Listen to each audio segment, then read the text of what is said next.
Hey, welcome to Firescale Audiobooks. If you enjoy our audiobooks, please consider subscribing to the channel. Also, feel free to share your review in the comments section below. Knock, knock, knock. The sound echoed against the wooden door. No response. Creak.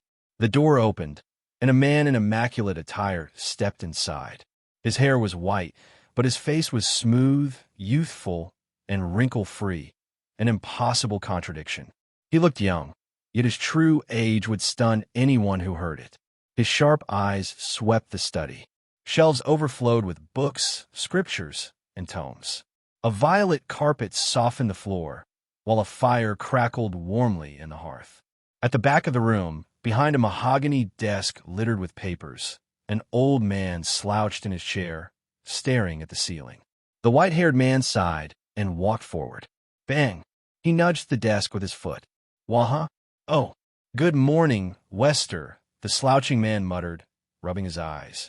His face radiated kindness, the picture of a harmless grandfather. It's evening, sir, Wester replied flatly. Evening already? The old man blinked. I was working on the reward for this year's clan tournament. Must have lost track of time. MHM, Wester said, unconvinced. What? You don't believe me? The old man puffed up. Look, it's right there. A heavy tome floated from the desk to Wester's hands. He flipped it open and scanned. An element-neutral king-rank spell, Wester noted. His eyes narrowed. You didn't even read the dossiers on the candidates, did you? The old man froze, caught. Bang! Wester slammed a stack of dossiers onto the desk, blocking his master's attempt to peek. Fine, fine, the old man groaned. But it doesn't matter. Element-neutral spells are worth more than element-specific ones. Sir, if you keep handing out element-neutral spells every tournament, the other clans will assume we don't care. The old man sighed again. Fine, I'll make one for every element. You can choose what to give away. Wester tucked the spell under his arm without comment. Silence stretched. Do you need something else? The old man finally asked. Yes. Wester's expression darkened. The child of calamity has vanished. The old man sat upright, stunned. Vanished? Why would he flee? He had wealth, freedom, family, everything. What happened? We don't know. When our men went for the monthly visit, he was simply gone. You searched? Of course. The 7th Legion scoured 50,000 kilometers. No trace. As an apprentice, he couldn't have gone further, and no spatial fluctuations were detected. The old man rubbed his chin. Then it must be his affinity consuming him. That would explain the lack of traces. That is our assumption, Wester agreed. The old man nodded grimly. You'll need the seal? Yes, sir. The butler handed him a paper. A flash of purple lightning flickered at the old man's fingertip as he pressed his mark. As always, he said. As always, Wester echoed, before departing. Alone, the old man waved his hand. Water gathered midair, forming a pool that reflected an infinite world. His eyes darted rapidly across every hidden corner. Moments later, the pool dissolved. He leaned back with a troubled sigh. Gone without a trace. In 100,000 years, the child of calamity has never simply vanished. Something's off this time. He scratched his chin, then shrugged. Doesn't matter. The legions will find the new one. He closed his eyes and drifted back into slumber.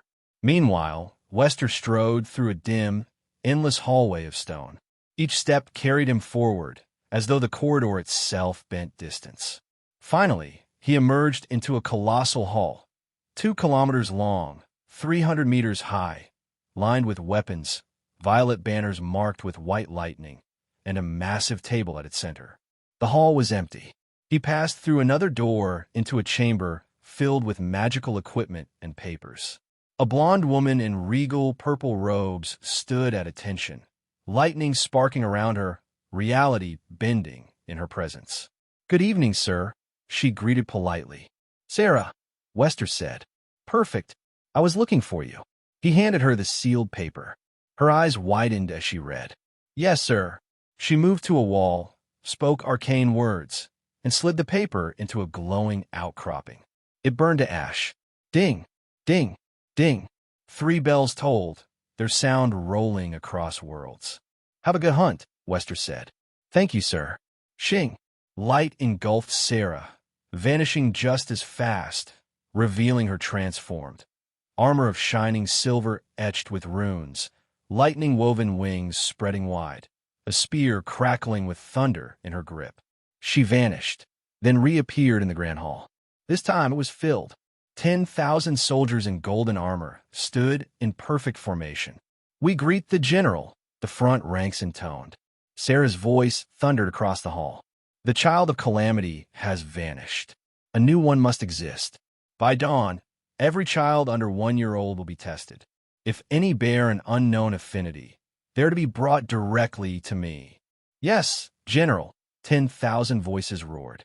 "Go! Shing! Shing! Shing!" They teleported, reappearing in the skies above a colossal violet castle perched upon mountains piercing storm-laden clouds. Lightning raged below, endless and violent. The soldiers shone like golden stars, then exploded into streaks of lightning, vanishing toward the horizon. That night, countless mortals gazed at the sky, believing they saw golden shooting stars. That night, every infant under 1 year old felt a faint prick on their finger as a red dot appeared, the silent blood test. And yet, even after the world was combed, the child of calamity remained hidden. "Thank you for your support, and please visit us again." The cheerful voice rang hollow from the counter of a mid-sized grocery store. A middle-aged man, already halfway out the door, lifted a hand lazily in acknowledgement but didn't bother to answer. As the door shut, the cashier slumped back into his seat with a sigh. He was young, blonde, just past 20, with a body that carried the remnants of muscle on the back and the unmistakable bulge of a beer belly in front. Each step he took was accompanied by the uneven rhythm of his cane against the floor. Clack, thump, clack, thump. "Welcome to Stevie's," he greeted the next customer, voice polite but empty. "Hard day, huh?" the young man across the counter asked. "It's all right," Alex chuckled. "Everyone's got to make a living." But his thoughts told a different story. "This damn place is killing me. Same crap every day. Alex, do this. Alex, do that. When I finally save enough for college, I'll torch this dump on my way out." Of course, Alexander Hoffman, Alex, knew he never would. Still, he couldn't help imagining it. His life hadn't always been like this.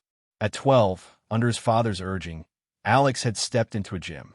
His dad loved the MNFA, the brutal international MMA league, and Alex quickly caught the same fever. His parents worried, but under professional supervision, they relented. The first spar left him flat on the mat. The second, third, and fourth went the same way. Frustration ate at him, but stubbornness flared. He swore he'd win at least once. And when that first victory finally came, something ignited inside him. The rush was indescribable, better than anything he had ever known. The pain of fighting turned addictive. The old cliché echoed in his head. Pain is weakness leaving the body. MMA became his life. School faded to the background. Grades slipped, but Alex didn't care. His future wasn't in classrooms. It was in the cage. By 20, he had clawed his way into the MNFA. His first 2 fights ended in victory. His dream was real. Then came the third match. A mistimed block. A roundhouse kick. Crack. His ankle shattered. Nerves, muscles, everything ruined beyond repair. He would walk again, with a cane, but never fight. The fall from his greatest high to his lowest low was brutal. He drowned his earnings in booze, spent a year spiraling, until his family finally dragged him back to reality. Now 22, he worked at Stevie's, saving for college, determined to rebuild. That night, after closing, Alex stepped out into the streets. The stench of garbage and decay clung to the air, as it always did in this run-down corner of the city. He walked home, cane tapping, muttering at the cigarette but scattered right beside an empty bin. Then he heard it, a dog's cry, high-pitched, desperate, raw pain. He found it in a shadowed alley. Blood and bone jutted from its mangled hind legs. The sight stabbed at him, dragging up memories of his own injury. His ankle throbbed in sympathy. "Damn it, fine. I'll get you to a vet, but don't expect me to pay much." He stepped closer. "Don't move." Cold steel pressed against his throat. Adrenaline surged. A robber. Alex froze, mind racing. A hand rifled through his pockets. He risked a glance. Black hoodie, black sweatpants, a knife hand trembling with inexperience. The blade wasn't even tight against his skin. Knew at this. Probably lured me with the dog. His lips twitched into a smirk. Wrong target. Bang. Alex's head snapped backward, slamming into the robber's face. At the same time, he shoved his shoulder up, knocking the knife away. The robber reeled. Alex didn't hesitate. Bang! His cane smashed into the man's temple. The robber crumpled instantly. Alex stood over him, breathing hard, a grim smile forming. Crack!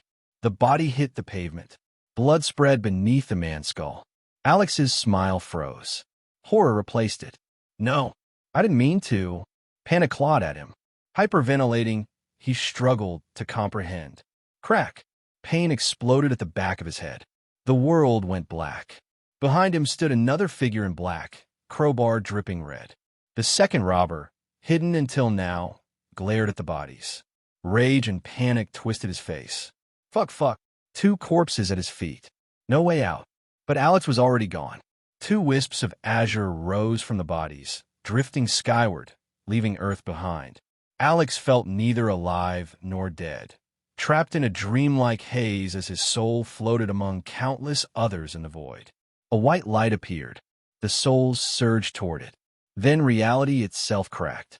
Darkness tore open, and a colossal hand shot out, fingers snatching Alex's soul with terrifying precision. Clarity slammed into him. What's happening? He had no chance to look, no chance to resist. The hand dragged him into the rift. Before it vanished, a single word echoed through the void. Yoink! What?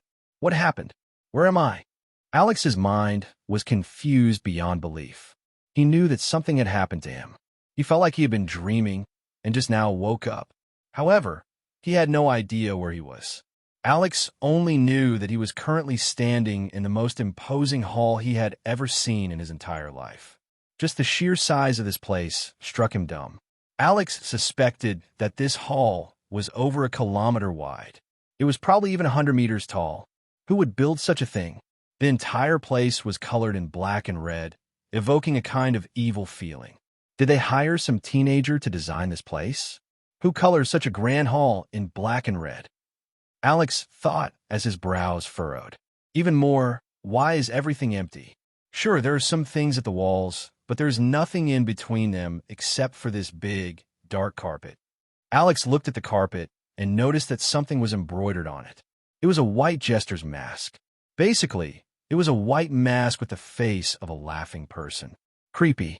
Alex looked to the front, and his eyes widened. About 100 meters to Alex's front was a vast and tall throne. The throne was probably over 10 meters wide and reached the ceiling of this gigantic hall. Alex also noticed that someone was sitting on the throne. It was a young man, probably in his early 20s, just like Alex. He had long black and red hair, but Alex couldn't see how long his hair was exactly since this man was currently facing Alex, looking at him with a smirk. Another interesting aspect of the man's appearance was his red eyes, but Alex didn't notice them from such a distance. Although, he also looked a bit ridiculous since he was far too small for such a wide throne. Is that a goth kid? Alex thought. Wait, as far as I know, goths are more black and gray. I think emos are more black and red. Did he design this place? Probably, judging by his getup. Alex continued staring at the young man, while the young man only smirked back. Seconds passed. Alex was looking awkwardly from side to side. The other party wasn't initiating a conversation and only stared at him. Should he initiate a conversation? Well, he had enough questions, so why not? Excuse me, Alex shouted loudly, his voice echoing in the vast, empty hall. After all, the man was around 100 meters away from him. No reaction. Maybe he didn't hear me? Alex thought, unsure. Alex took a step forward. Thump! Alex fell forward and barely caught himself with his hands. What? Where's my cane? Alex thought in panic as he searched around for his cane. Sadly, he couldn't find it. I mean, I can kind of walk without a cane, but it's awkward as fuck, Alex thought as he stood up. His balance was rather stable, which surprised him. Usually, due to the nerve damage in his ankle, his right foot always awkwardly flopped around. Alex could only stand on that foot by perfectly balancing his body weight along his entire leg. Alex took one step forward, and he took a deep breath in shock as he realized that he could use his right foot. How? Alex balanced on his left leg as he moved his right foot in the air.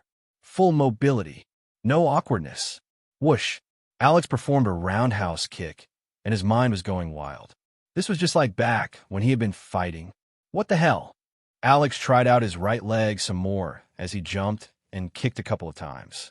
However, after some seconds, Alex deflated with a sigh. There's no way my foot is actually healed. Even if it had been healed, there should be some minor awkwardness in my movement, and some of the muscles in my foot should have atrophied. This is obviously a dream. Boom!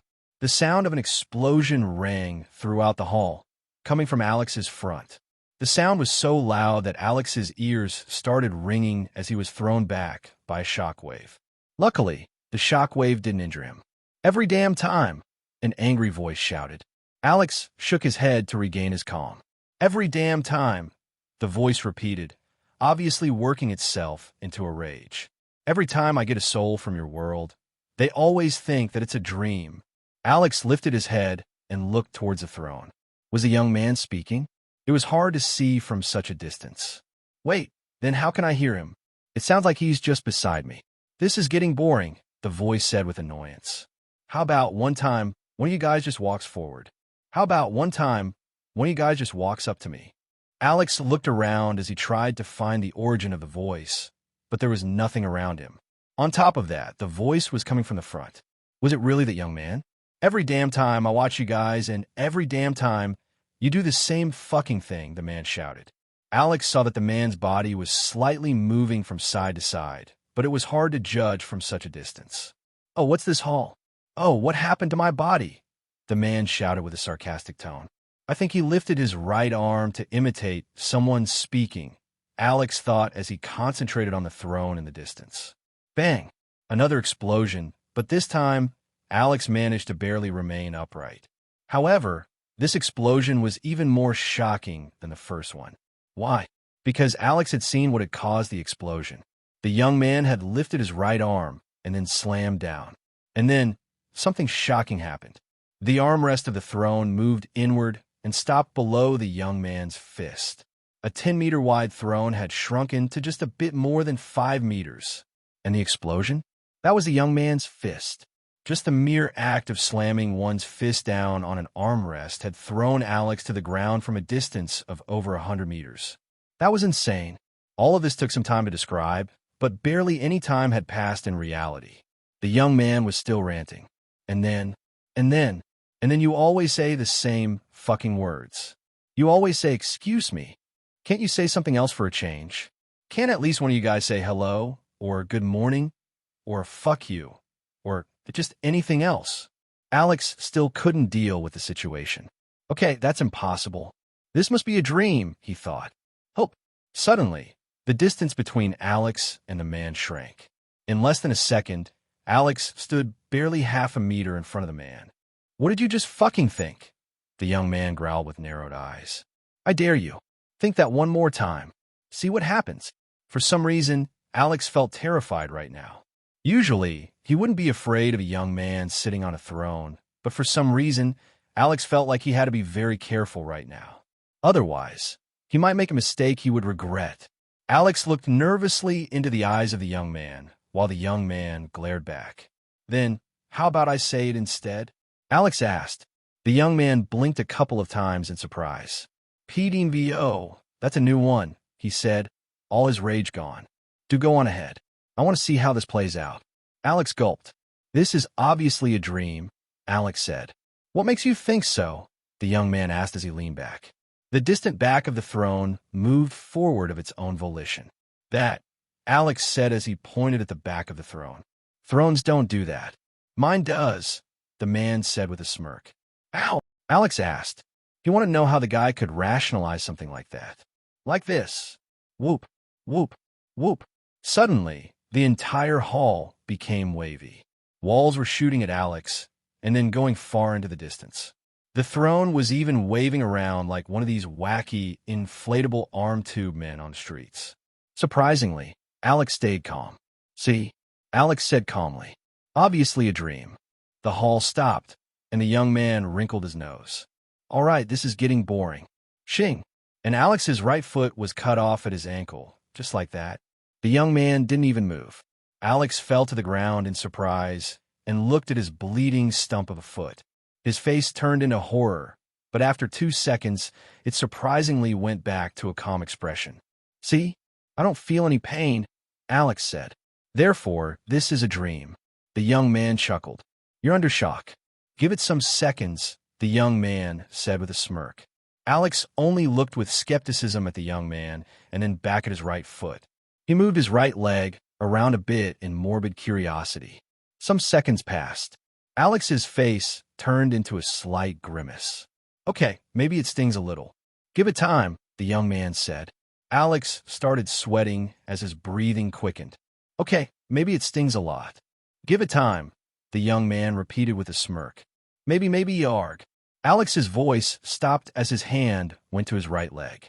His entire body was straining itself as it became harder for him to breathe. And then Alex lost it. However, he couldn't be blamed for his poor reaction. Take a normal person from a street and cut their leg off.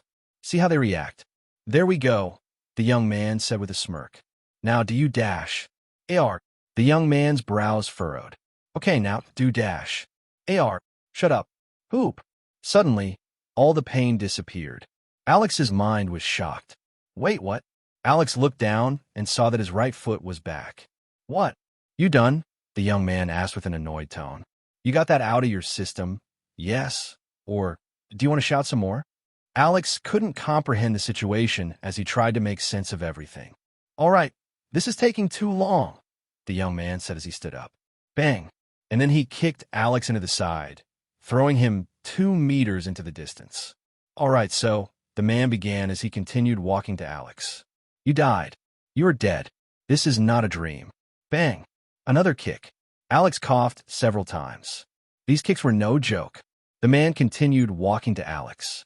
You were just on your way to the afterlife, and that's when I grabbed your soul. Alex started to get up, but before he could straighten himself, he got hit by another kick that threw him into the distance. I've transported you to my realm, the young man said with a smirk as his hands gestured to the hall around him. This is my personal palace. Alex quickly got up as the young man reached him again. Whoosh. The young man's kick missed as Alex turned his upper body sideways. Bang. And then, Alex punched the young man in the face. Time seemingly froze as Alex's fist hit the young man's nose. Fuck. Alex suddenly shouted as he shook his fist. He looked at it and saw that his index and middle finger were broken. P. V. Alex had just punched the nose of the young man, but it felt like he had punched a nail made of steel. The young man only smirked viciously. And that's exactly why I chose you, he said. By now, his voice sounded calm but arrogant. Alex looked with shock at the young man. What the hell was going on? Any normal person, the young man said as he gestured grandly to his hall, who saw what you have seen would cower before me in fear. Everything I have shown up to now, my power over space, my ability to cut off your leg in an instant, even this very hall would have sent awe, fear, terror, and respect into anyone's heart.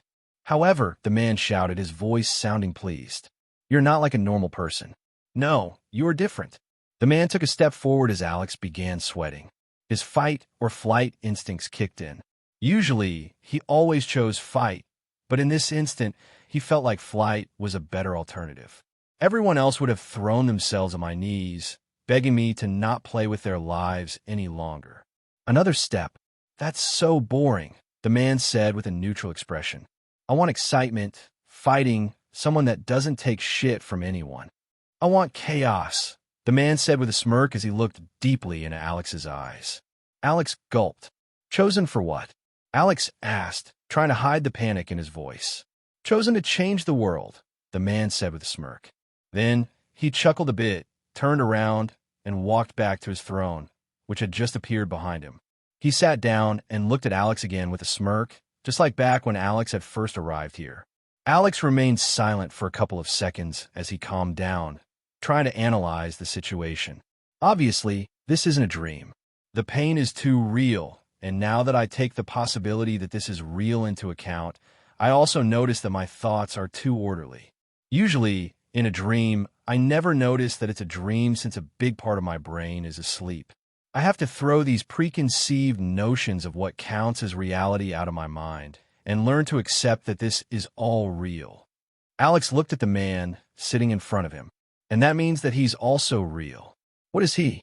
He can't be a normal human. Finally, you're actually thinking about your current situation, the man said. Took you long enough. Now that Alex was calming down, he also noticed that this man had reacted to his thoughts several times. Does this mean that he can read my mind? Yes, I can, the man said. A mortal human life might be beyond complex for you, but for me, it's not very complicated. Your mind and soul follow rules, and when something follows rules, you can extrapolate what this something does at any given time, assuming you have the processing power to take everything into account. Alex took a deep breath. Too many strange things had happened in these past minutes, and he couldn't be sure about anything except that his life was probably about to change severely. What happened? Alex asked, calmer than before. By now, he had realized that this young man didn't want to kill or torture him. Otherwise, the young man wouldn't have spent so much time trying to demonstrate that Alex was actually here in reality. Look at you, the young man said with a smirk. You know that this is reality, and you know that my power far eclipses your own. You know that I could kill you like a fly if I so wanted to. Yet, you're not bowing down or licking my boots, the young man said with a chuckle. Instead, you're still talking to me like we are equals. The smirk of the young man widened. I really made a good catch today. Alex furrowed his brows. Okay, but what happened? Alex asked again.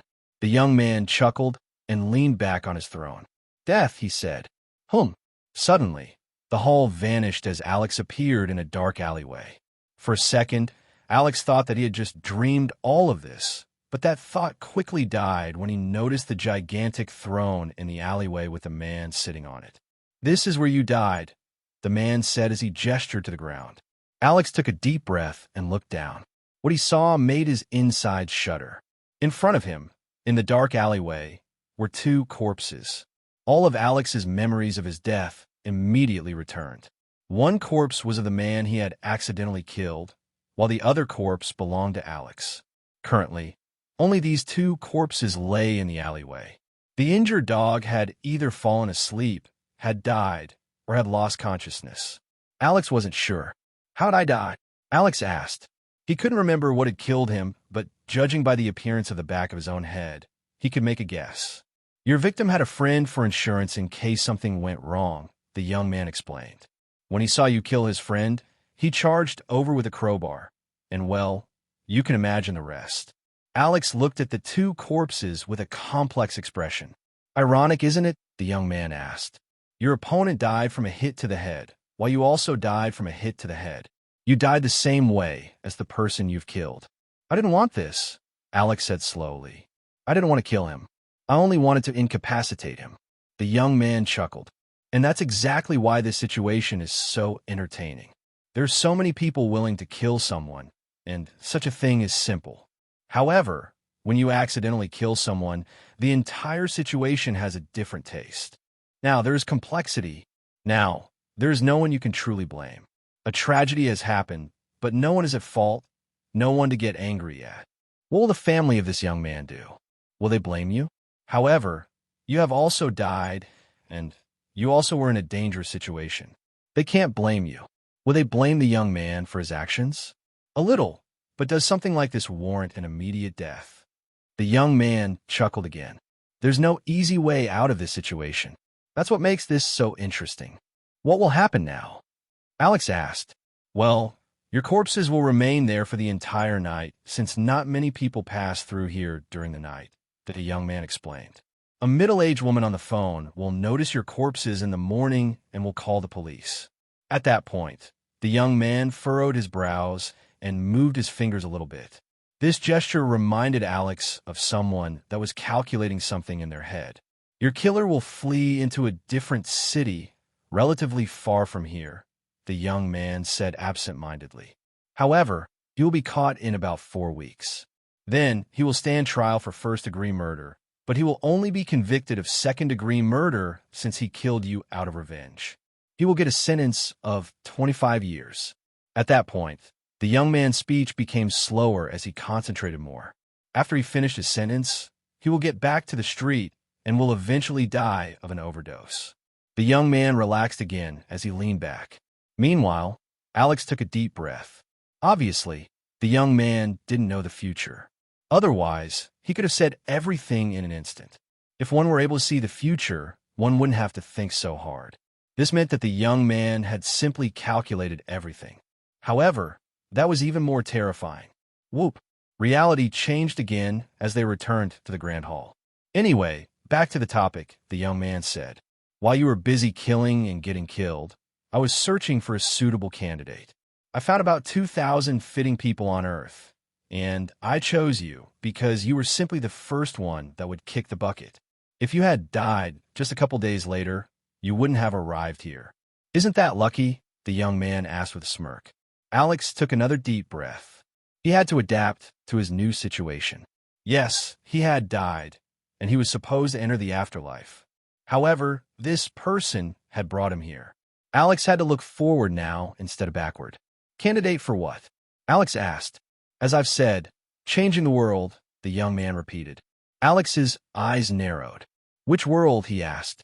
The smirk of the young man widened. Aren't you a smart one? He asked. I'm a bit surprised that you caught on this quickly. Don't you have the ability to calculate everything? Alex asked. Why would you be surprised about my actions then? The young man chuckled. Yes, I do have that ability, but I slightly bent the rules for you, he said. I put a small layer of protection on you that makes it impossible for me to calculate your future. I can still see what you are currently thinking, but I can't see what you will think or do next. The young man leaned back again. Of course, I can destroy that layer of protection whenever I want, but where's the fun in that? I don't want to immediately know what you will do. I want to see it and get surprised, the young man said. Alex nodded. I can understand that, he said. So, which world? My world, the young man said. My main world, I mean not Earth. Alex looked at the young man for some seconds. Your world? He asked. I assume that means that you are some sort of god, right? Exactly, the young man said as he leaned his head on his right hand. I created a world where everyone can reach supreme power. I added a peculiar type of energy into the makeup of the world that can be absorbed by living beings, severely increasing their power. In theory, you could even reach my level in that world, the young man said. Alex immediately made several connections in his head. Sounds like some kind of fantasy world, like in an anime or a game, he thought. The young man chuckled. Yes, you could look at it like that, he said. And how am I supposed to change this world? Alex asked. I'm only a normal man, not a god, like you. Now, we're getting to the interesting part, the young man said. 3 presents? Alex asked with a raised brow.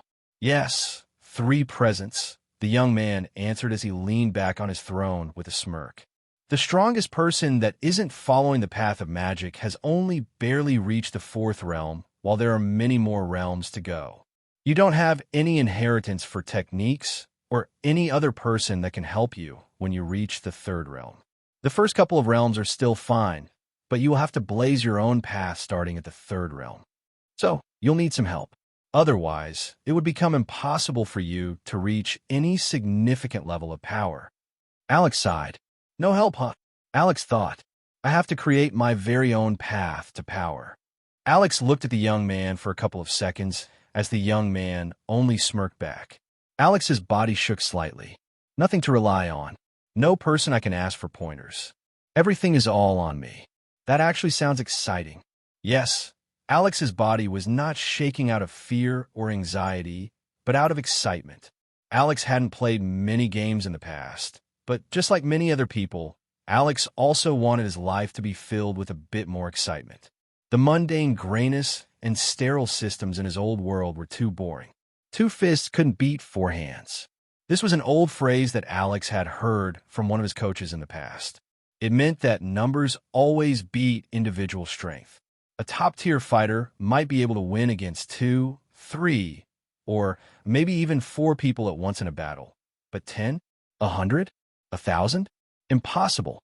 Just by piling onto the fighter with their body weight would allow the massive enemies to make the fighter helpless, since there was only so much muscle a man could have.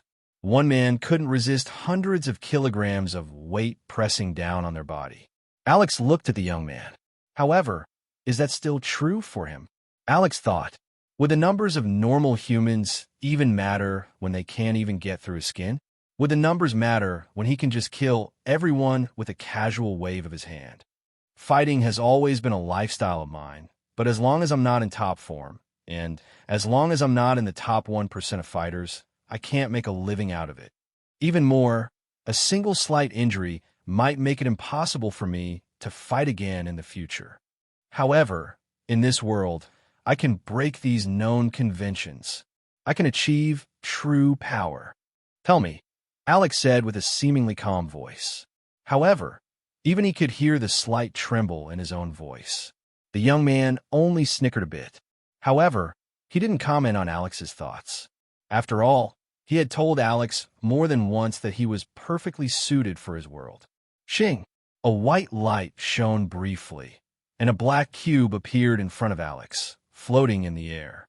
"This is your weapon," the young man explained. Alex took a hold of the cube, and his body nearly fell over. This cube was heavy. "It doesn't look like a weapon," Alex said with furrowed brows. "That's because it doesn't know what path you're choosing yet," the young man said. "Whenever you decide on your own path to power, tell the cube what it should become, and it will assume that form. Keep in mind that this form is permanent and that it can't be easily altered in the future." "Why a weapon?" Alex asked as he looked at the cube. "Because there are no smiths in the world that know how to make powerful weapons that are not mage weapons. At some point, you would need to create your own weapon if you follow a path that requires one. If you had to do that, you would need to blaze 2 new paths instead of one. We can't make things too hard on you now, can we?" the young man explained with a grin. Alex immediately noticed a problem. "So, I either can't use this weapon now, or it will also become useless in the future. After all, weapons are not created equal." The young man chuckled a bit. "This one is," he said. Alex blinked twice in confusion. "It can grow by absorbing powerful metal," he explained. "In the beginning, it won't be much better than a regular sword or a regular spear, but as long as you give it great materials, it will become more powerful. In short, this weapon will accompany you for the rest of your life, no matter how powerful you will become." Alex looked at the cube with newfound appreciation. "That really sounds magical. However, that's expected since I'm entering a world filled with mages." The young man frowned when he read Alex's thoughts. The fact that his world was filled with nothing but mages was a sore spot for him. "Your next present is a separate space," he said. "This space acts as a world of its own, but a far smaller one. Don't bother looking for it, since you can't use it yet. Wait until you reach the second realm. Everything about this space will be explained to you then." Alex nodded. Having some kind of extra dimension or something sounded quite useful. Additionally, Alex was sure that this separate space was not so simple. There were probably more things it could do. "And as for your third and last present," the young man said as he leaned back on his throne again with a smirk. "You get to ask me 9 questions in total, and I will answer them honestly," he said. Alex looked at the young man with surprise. He could ask a god 9 questions in total? Did this mean that he could ask about the origins of the world? Could he ask about some secret techniques only the god knew? "Yes, you can," the young man answered.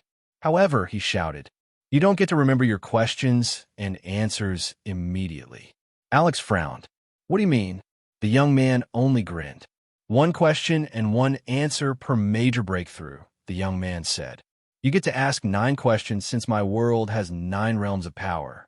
You get to ask all these questions now, but the memories of them will only be unlocked as your strength increases." Alex took a deep breath. This revelation changed the entire meaning of these questions. Initially, Alex had been interested in how the world worked to satiate his curiosity, but now, these questions could help his future self. Alex knew that becoming truly powerful was nearly impossible. After all, how many supremely powerful people existed in that world? Alex wasn't so arrogant that he believed that he could easily achieve something that millions of people couldn't. Alex remained silent for several minutes as he thought about what he should ask. The young man didn't move during all of this time. "All right," Alex said after some minutes. "For my first question, what would be the optimal way to start my journey to power?" PDV the question had been asked, and Alex had sacrificed this question for his future. "That's a smart question," the young man said, pleased. "First of all, you need the basics. You need sufficient physical strength, sufficient mental strength, sufficient mana, and sufficient combat experience. In order to get sufficient physical strength, you need to follow a specific routine. Train your physical body until it's completely destroyed.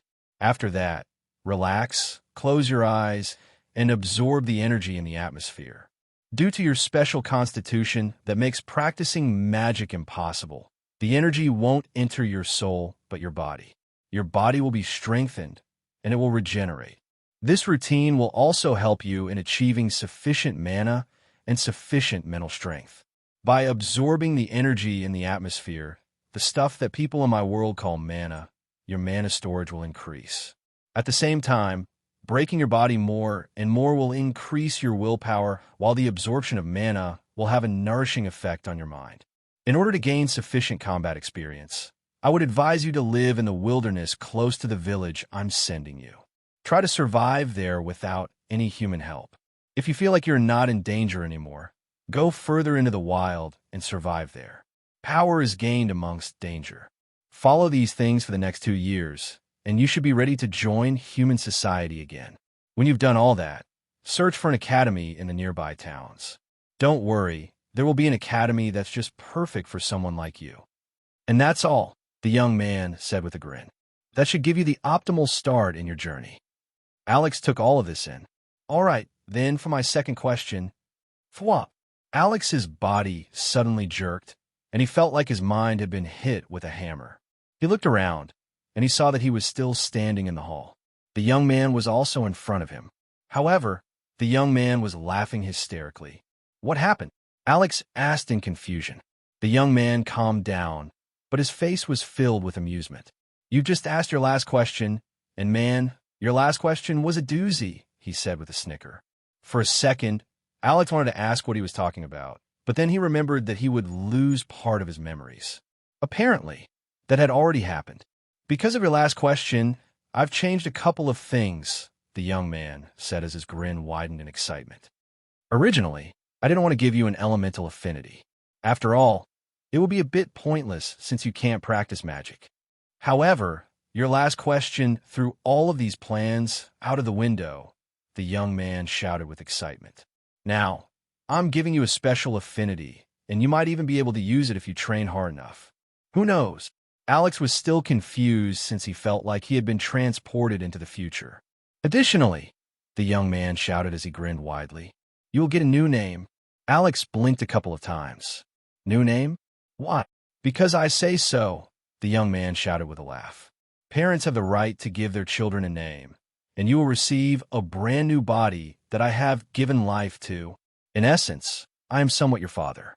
Therefore, I get to choose a new name for you." Alex really didn't like hearing that. He had gone his entire life by Alex. Suddenly changing it sounded weird. "I don't care," the young man shouted.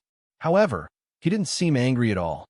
Instead, he actually appeared madly excited. It was like he was about to see the greatest show of his life. "You will use this name. You will be forced to use this name. Whenever you use your old name, you will feel pain."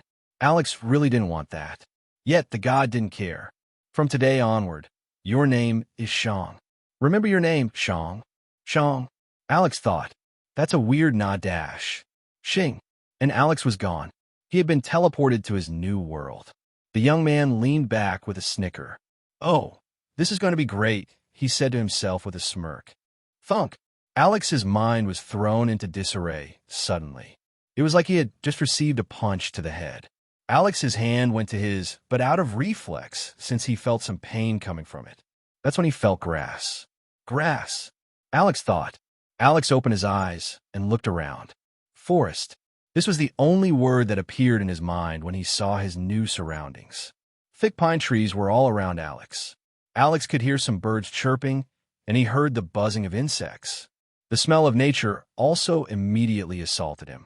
Sure enough, I've been sent somewhere, probably that God's main world or something, Alex thought as he looked around.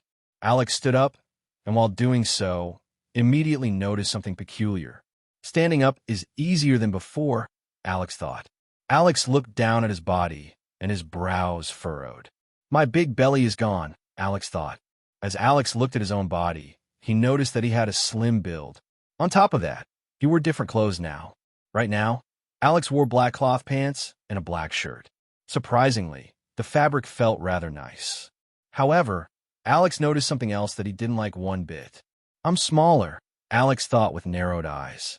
Previously, Alex had been 187 centimeters tall, but now he barely reached 160 centimeters, according to his estimations. Alex touched his face and noticed that it was also rather slim.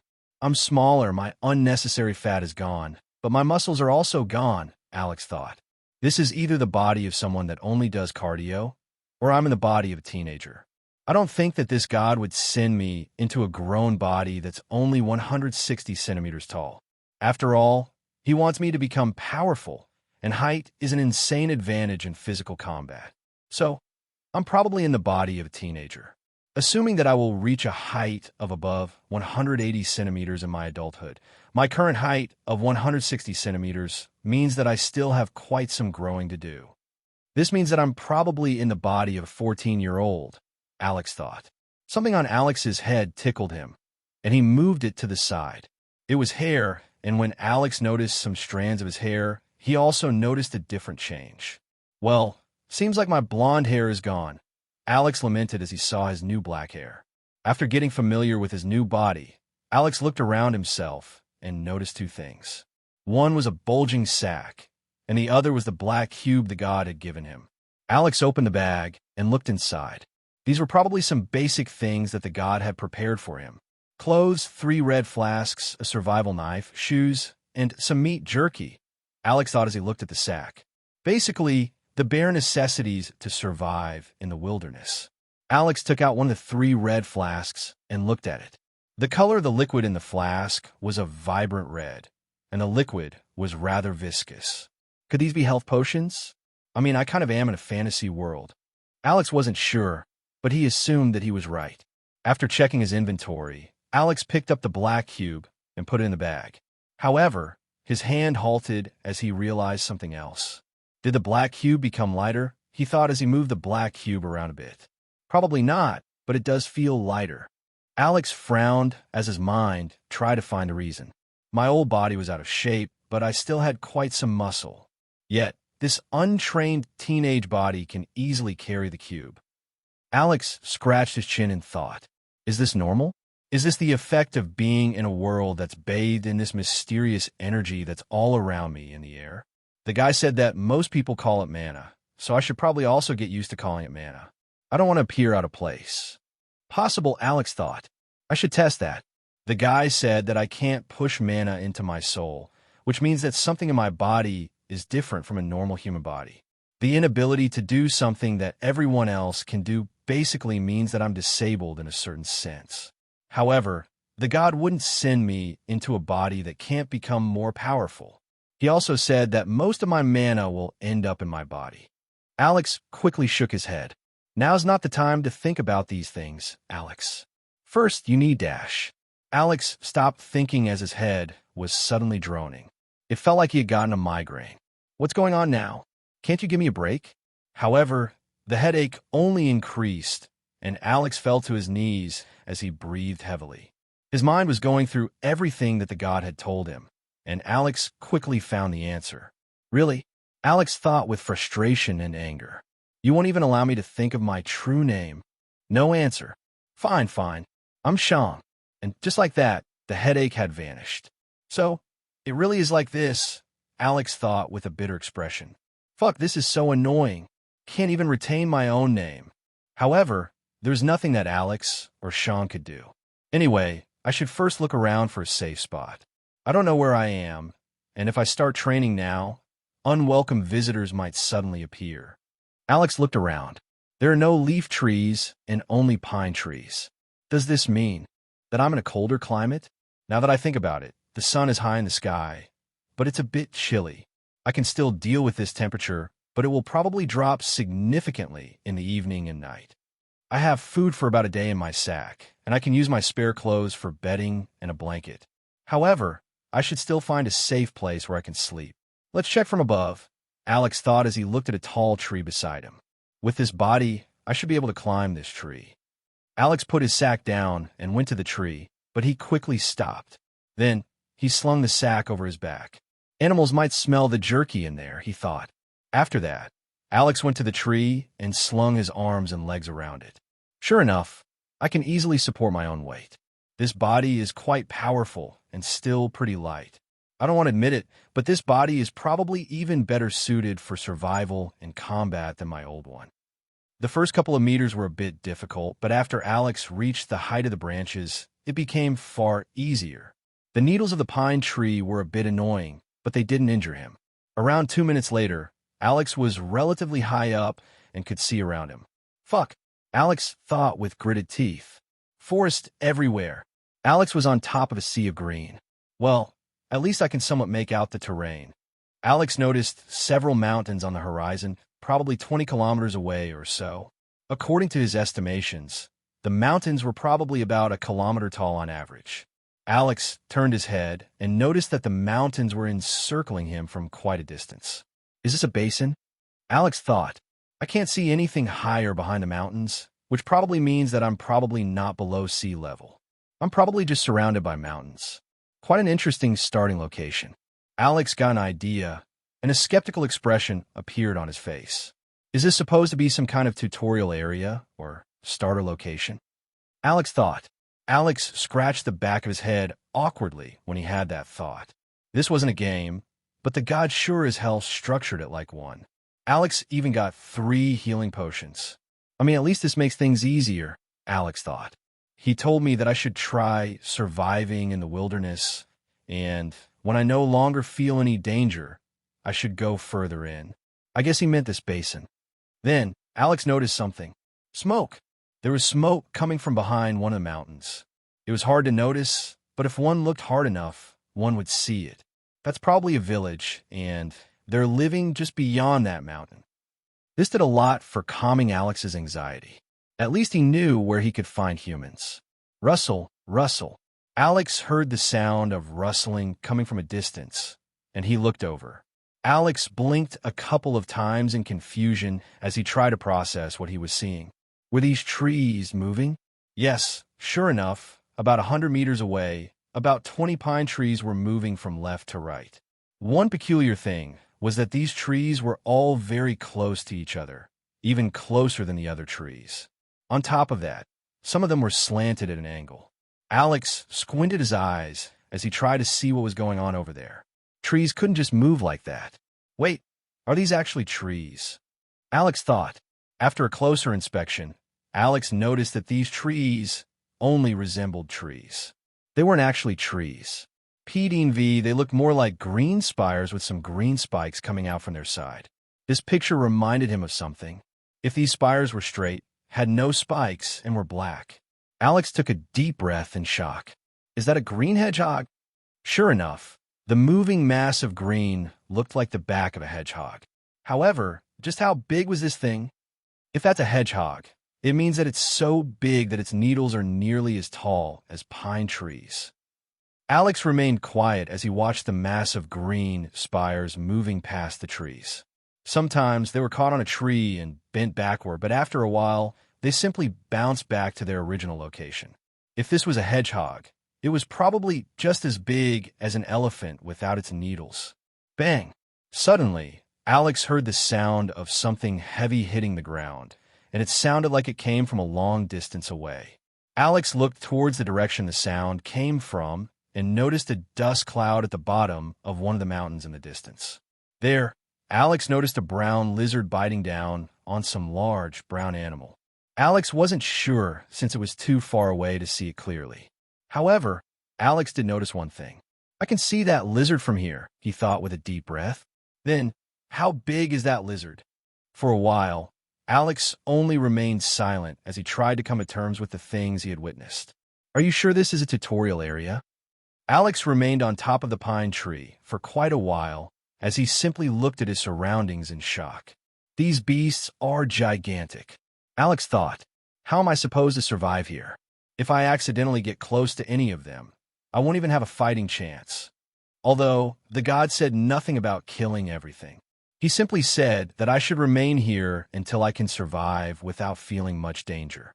Is this what he meant with sufficient combat experience? I guess being able to survive in the wilderness could have its own perks. For example, if I ever get chased by anything or anyone, I would be able to survive. These aren't the orchestrated fights I'm used to. These are real life and death battles, which means that fleeing is a viable strategy. I guess being able to flee is a valuable skill. Alex released a sigh. So, should I search for a cave for the night? Alex asked himself. However, these mountains are around 20 kilometers away from here. If it's a straight and safe street, I could probably get there in half a day with the current fitness of my body.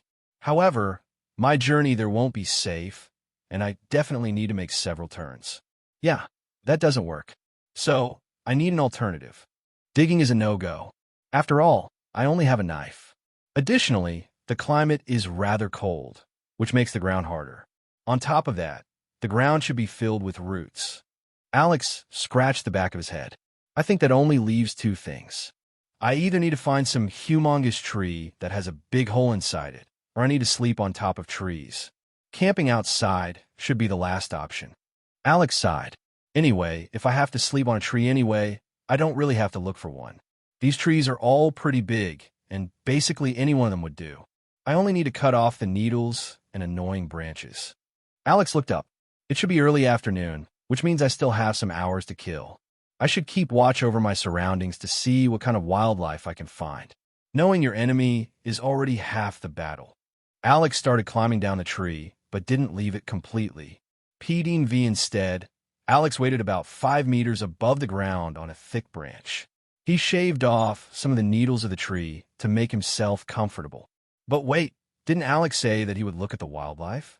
Yes, he did, but only an idiot would blindly walk through an unknown forest. This was not Earth. Dangerous animals existed on Earth, but they were not everywhere. Additionally, even if one were in an area known to have dangerous animals, these animals wouldn't be everywhere at once. These powerful animals had territories, and they needed a ton of food. However, here, things could be different. Alex wasn't certain how many dangerous animals there were in this basin, but there probably were a few. So, Alex simply remained on the tree as he looked down. At the same time, Alex tried to be as silent as possible. Half an hour passed, and Alex's ass had already started hurting from sitting like this. However, waiting like this had paid off. Right now, Alex was so relieved that he hadn't left the tree. Why? Wolf pack. There were 4 light gray wolves walking around the tree Alex was currently on. They had obviously smelled him, and they very quickly found Alex as a scent led them to the tree. The wolves looked up at Alex, who was looking down nervously. These wolves are normal size, but still, they're massive. Alex thought, these wolves weren't really bigger than their counterparts from Earth, but even the wolves on Earth could weigh up to 90 to 100 kilograms. In comparison, a German Shepherd was only around 30 to 40 kilograms. The wolves started circling the tree, and some of them started clawing at the tree with their paws, but the tree was just too massive. Surprisingly, the wolves didn't bark, growl, or howl. Except for the scraping sound of their claws on the tree, they made no other sound. Alex's heart was beating quickly, but his head remained calm. He knew that they couldn't get him up here. Light gray, what an interesting color, Alex thought. Wolves are normally brown or dark gray. I think wolves with these lighter colors are mainly in colder environments, since their color makes it easier to go unnoticed in the snow. This confirms it. This is probably a colder region. After some minutes, the wolves left again. There was no point in remaining here. It was easier to find a different prey. Alex watched the wolves leave with interest. They were suspiciously quiet. If they were the rulers of this place, they wouldn't need to be so quiet. This means that there are probably more terrifying beasts lurking around. Alex got reminded of the gigantic green hedgehog and the brown lizard. Obviously, he added in his thoughts. Alex remained on the tree. Half an hour later, Alex saw another animal, and he certainly didn't like seeing that one. A hog. Alex could only describe the hog's appearance with the word fat. It was nearly as tall as Alex, and it seemed just as wide. Great, a hog, Alex thought sarcastically with an uncomfortable expression. Hogs are fiercely territorial and make a ton of noise when they get angry. The hog also smelled something when it arrived below Alex's tree, but instead of looking up, it was rummaging through the dirt. Surprisingly and contrary to expectation, the hog was quite silent while digging. Luckily, the hog didn't notice Alex and quickly left after a bit of searching around. 10 minutes later, the next animal arrived, and this was an animal that Alex hadn't seen before. It was a sizable green lizard. It was probably nearly a meter high, and it had quite some long legs. Additionally, there were long claws coming out of its long legs. Why are there so many animals here? Alex thought, isn't it normal to only see one big animal every couple of hours? Yet, I'm seeing one every 10 minutes. The green lizard seemingly smelled something of interest, and Alex became more nervous. This thing looked like it could climb trees. The lizard smelled the ground with interest, and after a couple seconds, it walked over to a tree and climbed it. Luckily, it wasn't Alex's tree. When Alex saw that, he silently released a sigh of relief. It probably didn't smell me. Otherwise, it would have climbed my tree. It probably smelled the hog. Alex looked at the tree where the lizard was with interest. While climbing it, Alex could still hear it, but after some rustling, everything became silent again. Its legs don't fit an arboreal animal, Alex thought. It probably walks on the ground normally. Alex had a complex expression on his face. So, it's probably on the tree to hunt, right? Alex thought. The tree was still silent, but Alex couldn't see the lizard through all the green needles blocking his sight. I'm so happy that I didn't walk around aimlessly. Even if I managed to evade all the animals on the ground, I might walk by a tree with exactly such a lizard in it, Alex thought. Alex looked over at the tree as he lay down on the branch. He wanted to remain as hidden as possible. Usually, Alex might try to kill it. After all, he was supposed to grow stronger and gain combat experience. This was a perfect opponent. It wasn't too big, and it was alone. However, Alex decided against it. Why? Because after smelling the hog, the lizard waited here in an ambush instead of going someplace else. That hog had been huge. It probably weighed over 300 kilograms. How was a lizard that barely weighed maybe 50 kilograms supposed to kill that thing alone? Alex decided that the risk was too high. Alex continued waiting, but waiting was much more stressful than before. After all, the lizard was still there. Even worse, Alex had heard nothing from the tree for the past 20 minutes. It was almost like the lizard wasn't there anymore. Another 20 minutes later, something walked past Alex's tree again. Alex glanced down, and his heart sank. It wasn't the hog. The 4 wolves were back. Alex became nervous when he saw that the wolves had come back. These wolves knew where Alex was, and if that weird lizard saw how these wolves acted up, it might decide to also attack Alex. The wolves walked around, sniffing the ground. Then, they turned their attention to the tree Alex was on and walked over. Alex's heart beat ferociously as he tried to think of something. He wasn't scared of the wolves. After all, these wolves couldn't climb trees. However, he was scared of the lizard. Alex still tried to hide as well as possible. Doing something stupid now might spell his doom. Bang! Alex's eyes widened in horror. What had he just seen? The wolves immediately released short shouts as they jumped away. However, only 3 wolves were left. Why?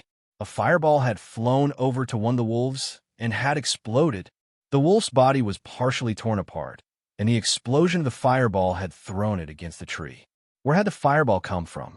It came from the tree where the lizard was supposed to be. The remaining 3 wolves immediately scattered into all directions, fearful of whatever it was that had killed one of their companions. The last wolf was barely clinging to life, but to no avail. Even if nothing else attacked it anymore, it would still die. Alex still could barely believe what he had just seen. Had the lizard fired a fireball? Was that why it was so confident in taking on the hawk? Then, Alex saw the lizard slithering down from its tree as it walked over to the half-dead wolf with its long legs. Snap! The lizard bit down on the wolf's neck, suffocating it slowly. Silence. Alex saw how the lizard was dealing with the wolf just beside his tree, and Alex became a bit agitated. If he jumped down now, he could take out the lizard and claim both corpses for himself. Alex had enough food for a day, but he would need to survive for longer. Food was a pressing issue for him right now. Alex readied his survival knife as he debated if he should jump down or not. By now, the wolf was no longer moving, but the lizard wanted to make sure that the wolf was dead. Because of that, the lizard continued strangling the wolf. Alex continued hesitating. Alex readied his knife, and then he put it away. The lizard was too dangerous. If the lizard had the ability to shoot fireballs, it might have different abilities as well. Maybe its scales were incredibly powerful. Maybe its body was far more powerful than it appeared. There were too many unknowns about this lizard. Crash! Suddenly, Alex heard something crash through a bush, and he looked over. One of the wolves was back, and it was charging directly at the lizard. Alex also quickly noticed that the two other wolves were also charging at the lizard from different sides. They've assessed the danger from a distance and decided that they should try to kill the lizard, Alex thought with narrowed eyes. This might be my chance to get some food. The first wolf directly charged at the lizard with its full speed, which was quite impressive. The lizard suddenly hissed loudly as it showed its fangs to the approaching wolf. Alex noticed this and quickly made several deductions in his head. If the lizard could quickly kill the approaching wolf, there would be no point in threatening it. This meant that the lizard might have been weakened by the attack it had unleashed previously. Maybe the lizard's fireball was similar to a snake's bite? Snakes use their venom only sparingly since it took a lot of energy to create more of it. Bang! However, the wolf received another fireball to the face. This time, Alex had seen the fireball clearly. The fireball had only been about 5 centimeters across, but it had shot at the wolf with quite some speed. When the fireball hit the wolf, it exploded ferociously. Half of the wolf's head was destroyed, making it fall to the ground, convulsing. However, something surprising happened. The other two wolves didn't let up. This shocked Alex. 2 of their comrades had already died. So, why were they so adamant about taking down the lizard? This wasn't how normal wild animals behaved. The other 2 wolves reached the lizard, and it sprang back with a violent and shrill hiss. Then, chaos broke out. The 2 wolves violently attacked the lizard as it tried to defend itself with its long claws, tail, and teeth. It can't unleash fireballs anymore, Alex noticed. The lizard was quite powerful. Every single bite from it echoed throughout the clearing. Its scales also gave it a considerable defense against any attacks. Whenever a wolf bit it, their teeth only barely managed to penetrate the scales. Yet, the 2 wolves were faster and more agile. They simply placed themselves at opposite sides of the lizard. Whenever the lizard turned to one wolf, the other one would bite its tail. Alex readied himself. Alex's heartbeat climbed to ferocious heights. Alex had been in a ton of fights in his life, but no fight had been a genuine life-and-death battle until the very last moment of his previous life. Alex knew that he was about to risk his life to take another. Creak. The branch Alex was currently on creaked as Alex stood up. Yet, the sound of the branch went unheard due to the commotion going on below him. Then, Alex jumped. Time seemingly stopped for Alex as he fell down. Nothing below him moved anymore, as seconds seemed to take forever to pass. Crack! Alex landed on top of the wolf with his knees, and he immediately heard and felt a brutal crack. Luckily, this crack didn't come from his own body. The wolf quickly fell to the side due to the force of Alex's fall, and Alex's knee traveled to the wolf's ribcage due to the new angle. Crack! The ribcage gave way beneath Alex's knee, and Alex felt the force of the fall hit his own body. Luckily, his body was fit enough to resist a fall from just a couple meters. Alex's body was filled with adrenaline, and he immediately grabbed his survival knife and rammed it into the wolf's neck. The knife went into the wolf's neck like it didn't even exist. Obviously, The knife was not of inferior quality. CRSH. Alex immediately pulled the knife out from the side, severing the front of the wolf's neck. While all of this was happening, Alex was keeping tabs on the other two living beings in the area. The other wolf had immediately run away as soon as it saw that it was alone. The lizard chased it for a couple of meters, hissing the entire time. While Alex was still dealing with the wolf under him, the lizard turned back and looked at him, hissing.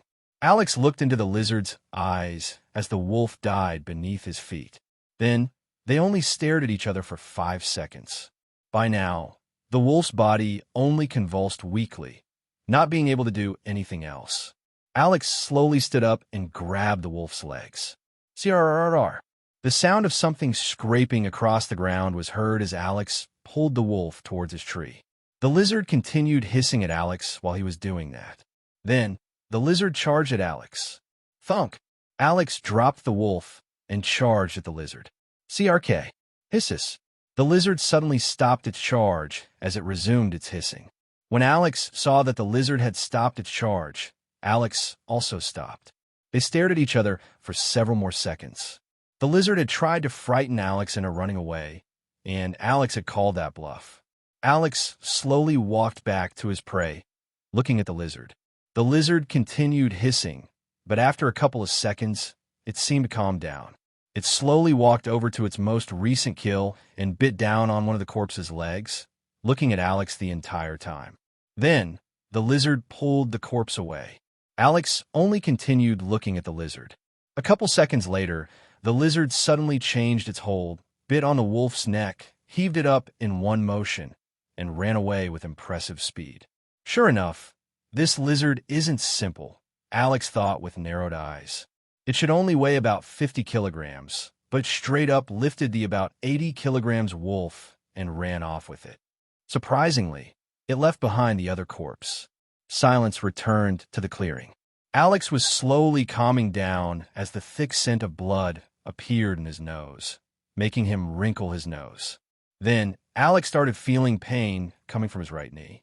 He moved his leg around a bit, and it felt like his knee was burning. Luckily, no bones were loose, and Alex could still move it without problems. It simply hurt a lot. This means my knee isn't broken. Lucky.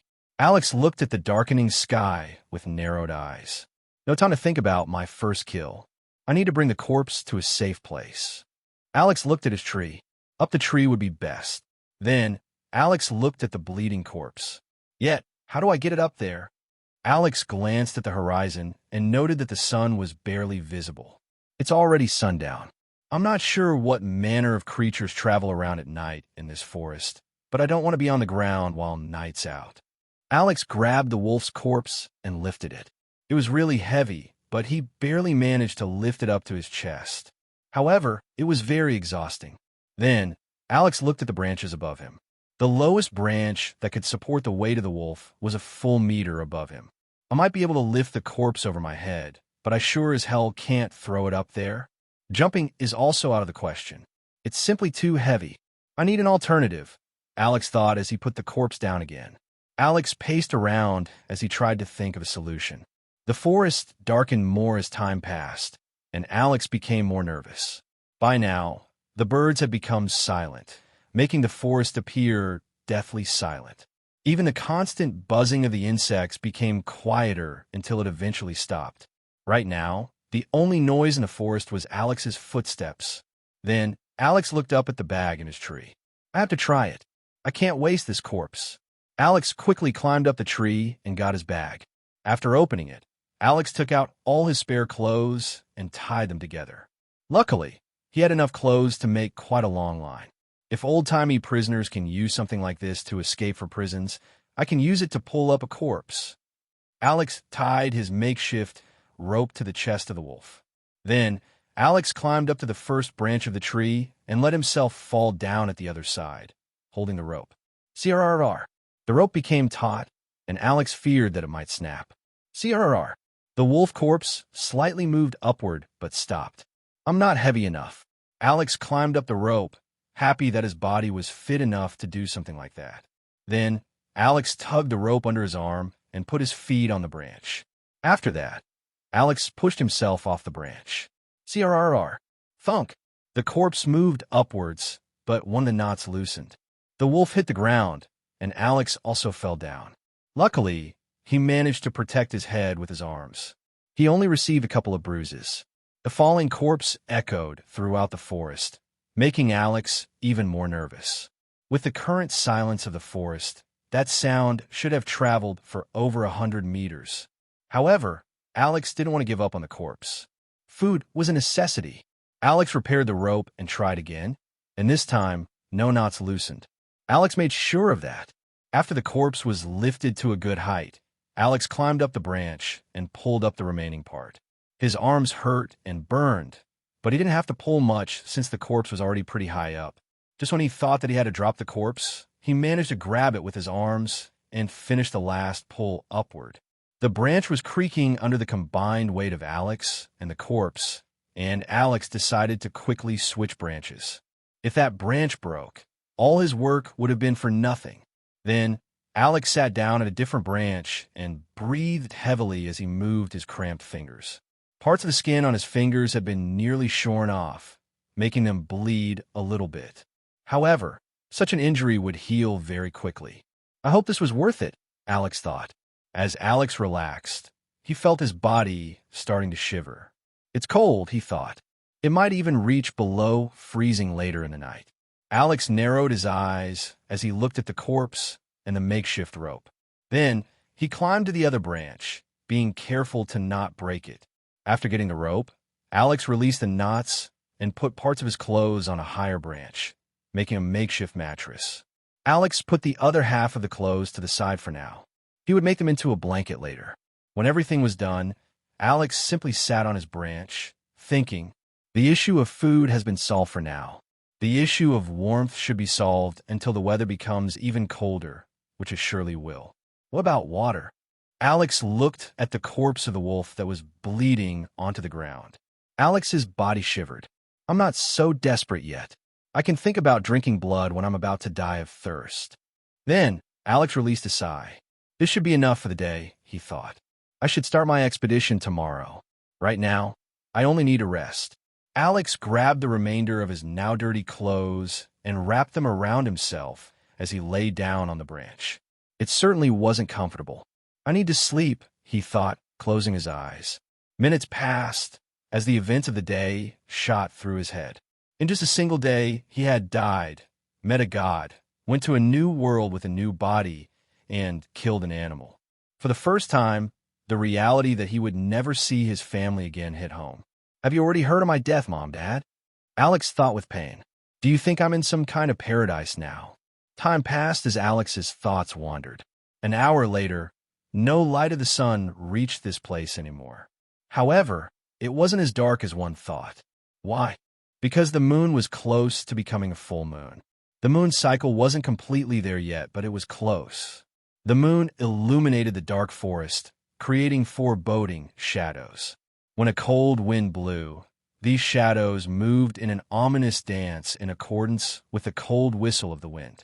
Drip, drip, drip. The only sounds besides the rustling of the leaves and the whistle of the wind were the drops of blood from the corpse hitting the ground. Then, another sound joined in. It was Alex, sitting up on the branch with furrowed brows. I'm not tired, he thought. So much stuff has happened that my mind just can't calm down. I need to do something to distract myself. Alex sat on his makeshift mattress while his body was wrapped in clothing, looking at the ground. The grass had a silver sheen to it as it was illuminated by the moonlight. Alex just sat there. Drip, drip, drip. The conversation with the god rang through Alex's mind. Then he narrowed his eyes. He said that absorbing the mana in the air can strengthen me and heal my injuries. I can't train my body right now, but I should be able to do that at least. Then, Alex closed his eyes as he sat on the branch. There has to be some way to feel the mana in the air, and there also has to be a way to absorb it. As Alex sat on the branch with closed eyes, he concentrated on the wind. Was there something in the atmosphere? If there was, Alex should be able to feel in the wind. Drip, drip, drip. The sounds of dripping blood, the whistling wind, and rustling leaves were the only things that could be heard in the forest. Other than that, there was no sound. The rhythmic sound slowly put Alex in some kind of trance as he felt his mind drifting. He felt like he was touching something fundamental. After a while, his skin started tickling as Alex felt some of his hairs stand up. Yes, there was something else in the air. It was hard to describe, but there was something new in the air. Earth didn't have anything like this, which made this force that much more pronounced. As Alex connected with the force, he felt it slowly enter his body. It felt warm. It was like Alex was taking a relaxing bath. Alex slowly touched his skin, but it was still cold. The feeling of warmth was apparently only spiritual, not physical. Slowly, Alex's mind started to vanish as he fell into a kind of half-sleep. However, the mana in the air still entered his body. Drip, drip, drip, drip, drip, drip, drrr. Alex woke up with a start as an unknown sound joined the sounds of the forest. Alex looked over at the origin of the sound and realized that his backpack was shaking slightly. He moved over and opened the backpack as silently as possible to investigate the sound. After some seconds, he found it. It was the black cube, the thing that was supposed to be his future weapon. Drip, drip, drip. Alex looked at the slightly vibrating cube with interest. Why is it shaking? DRR, DRR. PDV. Alex furrowed his eyebrows. The shaking kind of sounded urgent. Drip, drip, splat. Alex's eyes widened, and he looked towards the ground. The forest grew darker as it seemingly transformed into a land of death.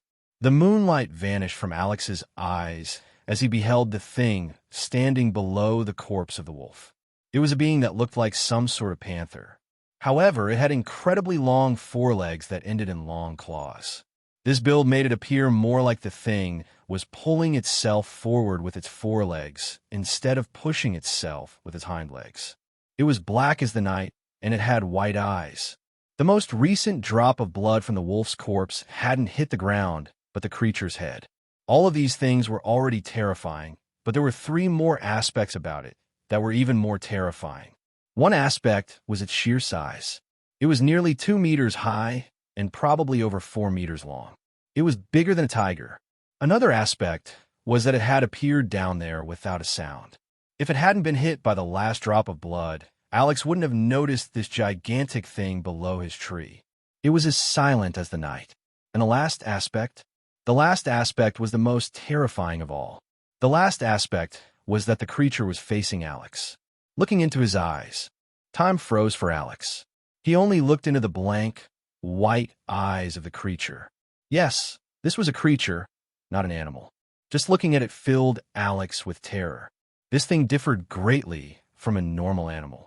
Alex wasn't sure what exactly it was, but he felt a definite difference. The green lizard had also felt different from normal animals, and this creature evoked a similar feeling as the lizard. However, this creature felt far more powerful and far deadlier. It was like the lizard and the creature were not on the same level. An eternity seemed to pass as the two beings only looked at each other. SSSHHH. Time resumed as the creature suddenly jumped at Alex with ferocious speed. The jump made no sound. One could only hear something fast parting the air, nothing more. Alex's body reacted instinctively, and Alex let himself fall away from the branch, putting the branch between him and the creature. Bang! The creature's left foreleg completely destroyed the thick branch that had been powerful enough to support Alex's full weight for hours. CRSH. Alex felt a burning pain assault the back of his thighs as muscles and blood were ripped out. The creature had torn off a huge part of Alex's thigh. If the branch hadn't been between them, his legs would have been completely destroyed. Bang! Alex's back hit the ground, pressuring his lungs, making it impossible to breathe. CRSH. The silent sound of what being crushed could be heard as the creature used its long claws to stick to the tree.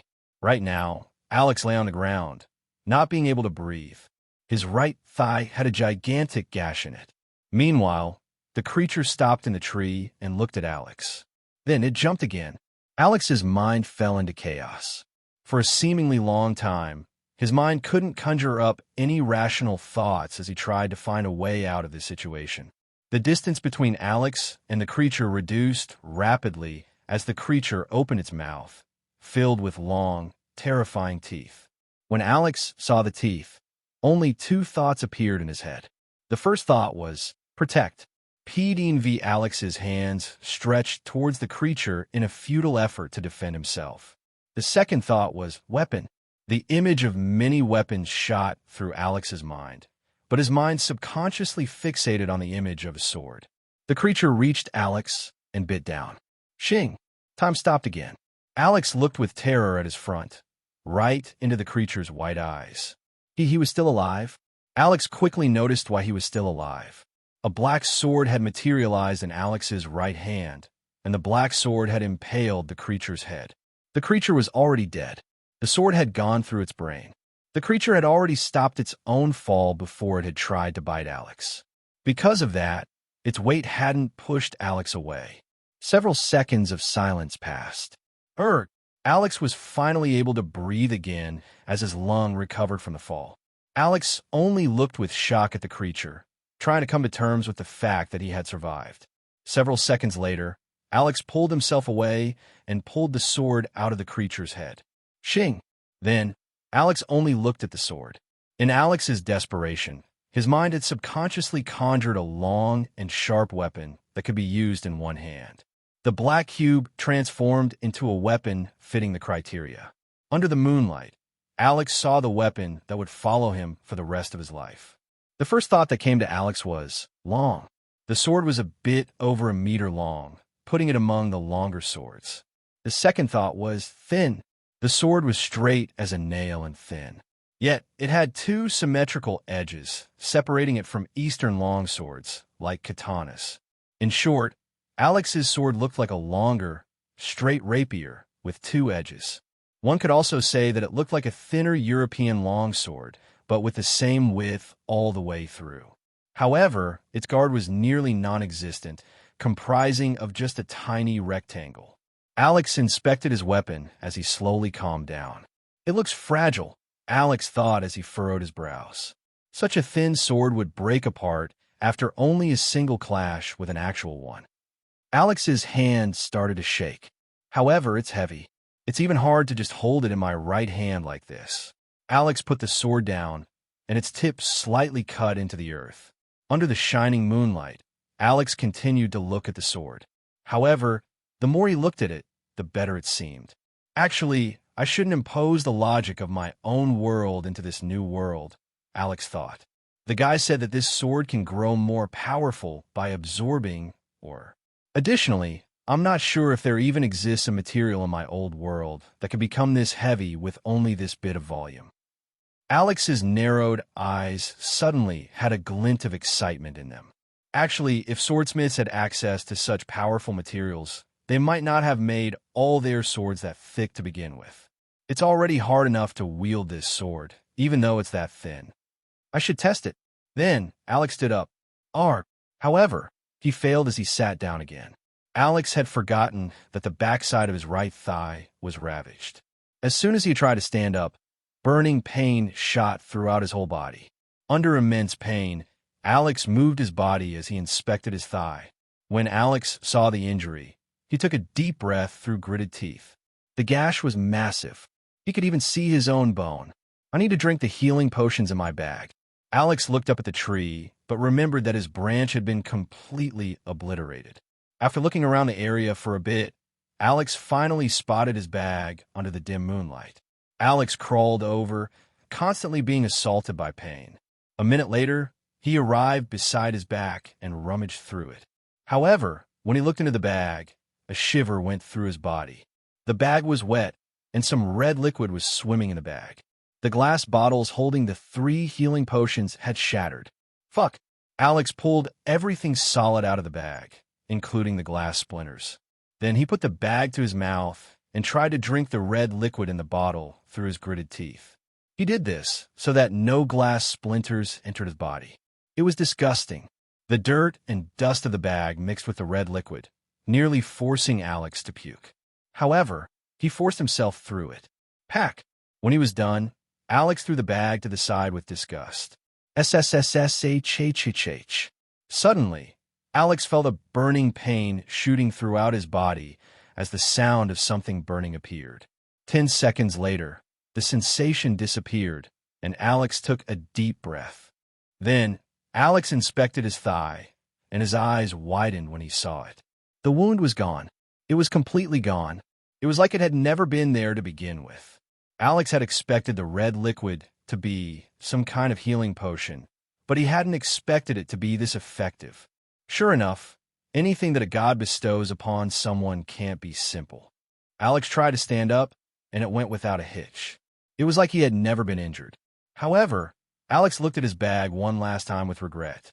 I had 3 of those, but now, all of them are gone, he thought with lament. Sadly, there was nothing that Alex could do.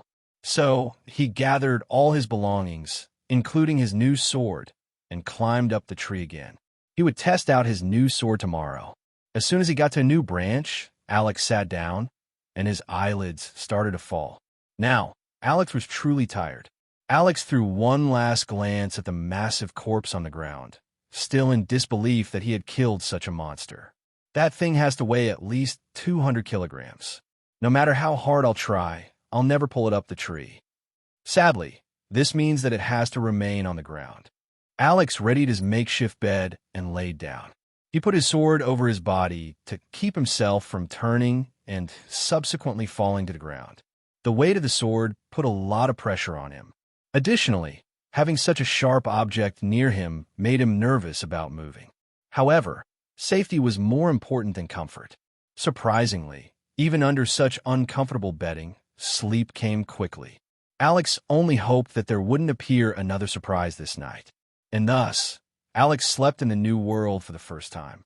Alex slowly opened his eyes after an undefined amount of time. At first, Alex shot up in confusion as he saw his unfamiliar surroundings. However, Alex quickly calmed down as he remembered the last day. Right, I'm not on Earth anymore, Alex thought with a sigh. I thought all of this had only been a dream, but apparently it wasn't. A wave of melancholy washed over Alex. He would never see his home again. He would never see his family again. However, Alex's thoughts were stopped as his stomach told him that he should eat something. Should I eat some of the jerky? Alex thought. No, I don't think so. Jerky stays fresh for longer than raw meat. I should keep it for times when I'm actually lacking food. Alex slowly sat up on his branch, and an uncomfortable, stiff pain assaulted him. Oh God, Alex thought as he touched his back and shoulders. Everything's stiff. Alex moved his muscles around while looking at the surroundings. It was already pretty bright. Alex guessed that it was probably around 10 a.m. After loosening up for a couple of minutes, Alex jumped down and walked over to the corpse of the creature from the past night. When Alex saw its corpse, he had to take a deep breath again. Did I really kill that? He thought. Even in death, the creature appeared fearsome and imposing. Anyway, I should make use of its corpse. Who knows, such powerful beasts might have some kind of benefit to the body. I'm not on Earth anymore, so it's possible. Alex moved towards the creature while dragging his heavy but thin sword behind him. PDV Alex inspected the corpse for a couple of minutes, trying to think of as many ways to use it as possible. Meat for food, hide for warm clothing, maybe bones for tools. Alex nodded. Anyways, I should be patient first. I don't know when the next animal will appear in the clearing. Alex postponed the butchering of the corpse and went back to the tree. Then he simply waited. It was important to see how many beasts approached this area. Yet, surprisingly, the next 3 hours, not a single animal appeared. Alex furrowed his brows. It's nearly afternoon, but I haven't seen a single animal. I saw plenty of animals yesterday, but not a single one appeared. I don't think that they only hunt in the evening. Alex had a guess as to why no beasts arrived, but he had to make sure. Alex left his tree and walked to a different one about 200 meters away. Then, Alex climbed on top of that tree and kept watch again. Sure enough, 30 minutes later, Alex saw a stag. The stag carefully moved forward, watching its surroundings with great care. It was on its way to the corpse of the creature. Yet, it suddenly stopped as its nose took several deep whiffs. Then, the stag turned around and walked in a different direction, silently, but with more hurry. Alex smirked. Knew it. The herbivores can probably smell the terrifying odor of the creature, and their instincts tell them to avoid this area. Alex looked in the direction of the corpse. Does this also work for carnivores?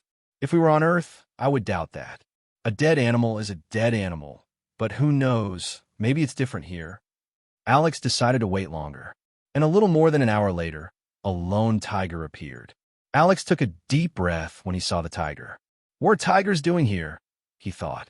Aren't tigers normally in warmer climates? Although, I've heard of snow leopards, so maybe there are also big cats in cold climates. However, Alex's eyes quickly widened with a gleam when he saw that the tiger also avoided walking towards the corpse. Interesting, Alex thought as he scratched his chin and thought. A tiger should be an apex predator on Earth. There's nothing on Earth that can make a tiger avoid a part of its forest, except for maybe human settlements.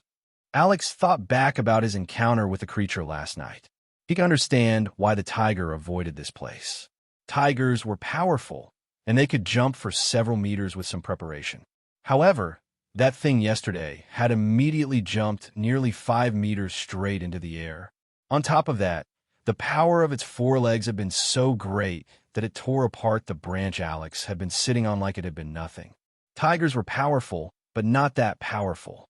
Well, if there are infinite ways to reach supreme power as a human, animals can probably become just as powerful.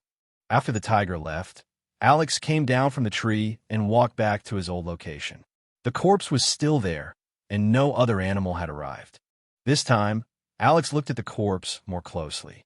It should weigh about 200 kilograms. I think a tiger is also about that heavy, maybe even heavier. Yet, the physical power of this creature far outweighs the physical power of a tiger. Alex scratched his chin with furrowed brows. Is this the difference between the normal animals and this creature? Normal animals are just like normal humans. In comparison, this creature had already stepped onto the path of power. Alex also remembered the green lizard, which had the uncanny ability to shoot a fireball. I think the lizard had also already stepped onto the path to power. Otherwise, I can't find an explanation for the ability to straight up shoot a fireball. Even if it had some kind of chemical mixture in its body that allowed it to create fire, just spitting the fire would completely burn its mouth every time.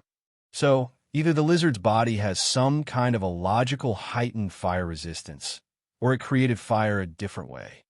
Alex remembered his conversation with the god of this world. The guy said that this world is filled with mages. Apparently, mages can manipulate the mana in the air to harness the destructive forces of nature. Fire should be part of these forces. Alex nodded. I can imagine the lizard doing something similar. Alex's eyes shone with a mixture of curiosity, excitement, and wonder. I also want to do that. However, that has to wait for now. Alex thought as he straightened his body. Survival comes first. First, I need water, food, and warmth. I can get a fire going and cook some meat. While the meat is cooking, I can also try to make some kind of long coat out of the creature's fur for warmth.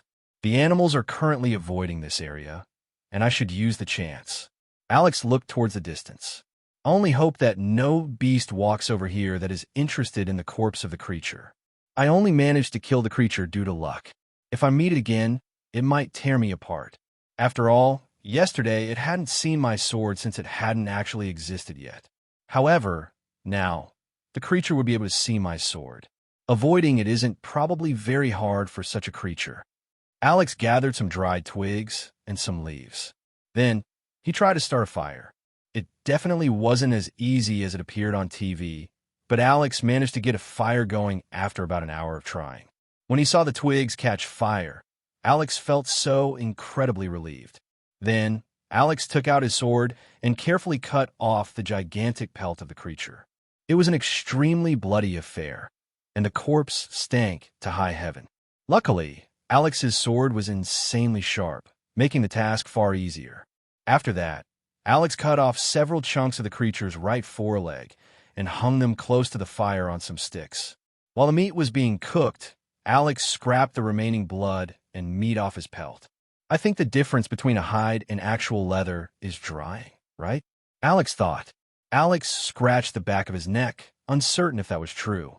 In the end, he made some small holes in the hide and hung it close by the fire with several branches.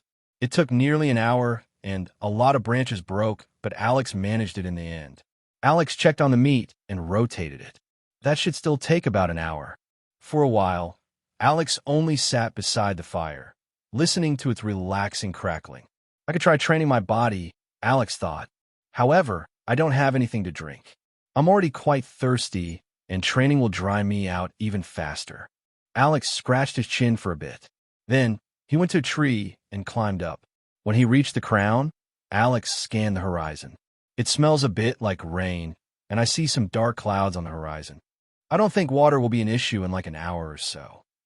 Alex smirked as he quickly descended the tree. Well, time to do some training. Alex descended the tree and mentally prepared himself for his first training session in this new world. The god had told Alex that he should destroy his body as thoroughly as possible with training and then use meditation to enhance his body with mana. Nothing out of the ordinary would happen if someone told something like this to a newbie regarding sports. Why? Because if someone didn't have enough experience in physical exercise, their willpower and resistance to physical pain wouldn't be strong enough to really damage their muscles. When a newbie regarding sports trained until they couldn't anymore, their muscles wouldn't receive too much damage since the body's self-preservation instinct kicked in. The person would feel like they couldn't continue, but someone that had trained themselves for longer could go further. Alex was a bit apprehensive about the god's words. Alex had trained his body to such a degree that he had even managed to join the biggest MMA organization in the world. It wouldn't be an overstatement to say that Alex had once had a body that was normally only seen on TV, and, well, it made sense. After all, Alex's fights had also been broadcast on TV. Because of that, if Alex decided to go all out with his training, he had the willpower to actually train his body until even his tendons snapped. Of course, he had never done something like that before, since it was stupid beyond belief to do that. But this world is different, Alex thought as he scratched his chin. If the mana in the atmosphere has some kind of healing and strengthening effect on even tendons, training until my tendons snap might actually have an even greater effect. Alex looked at the forest with a conflicted expression. Yet what if mana actually doesn't help in healing such injuries? What if it helps, but it takes several days for it to heal something like that? I would be helpless during that time. I mean, I could try it in a village where I'm safe, but here? Not sure. Alex sighed. I should start slowly. Let's first get an above-average workout in. Let's go until I would be wrecked with soreness for the next couple of days. Alex mentally prepared himself for training, something he hadn't done in a long time. Alex felt himself become more energetic and powerful as his brain sent signals to his body to prepare itself for a stressful time. Then, Alex did something surprising. He took off all his clothes. I'll be plenty warm when I train, and I don't want my clothes to reek of sweat. Alex made several of his joints crack as he jumped up and down a bit. All right, let's go.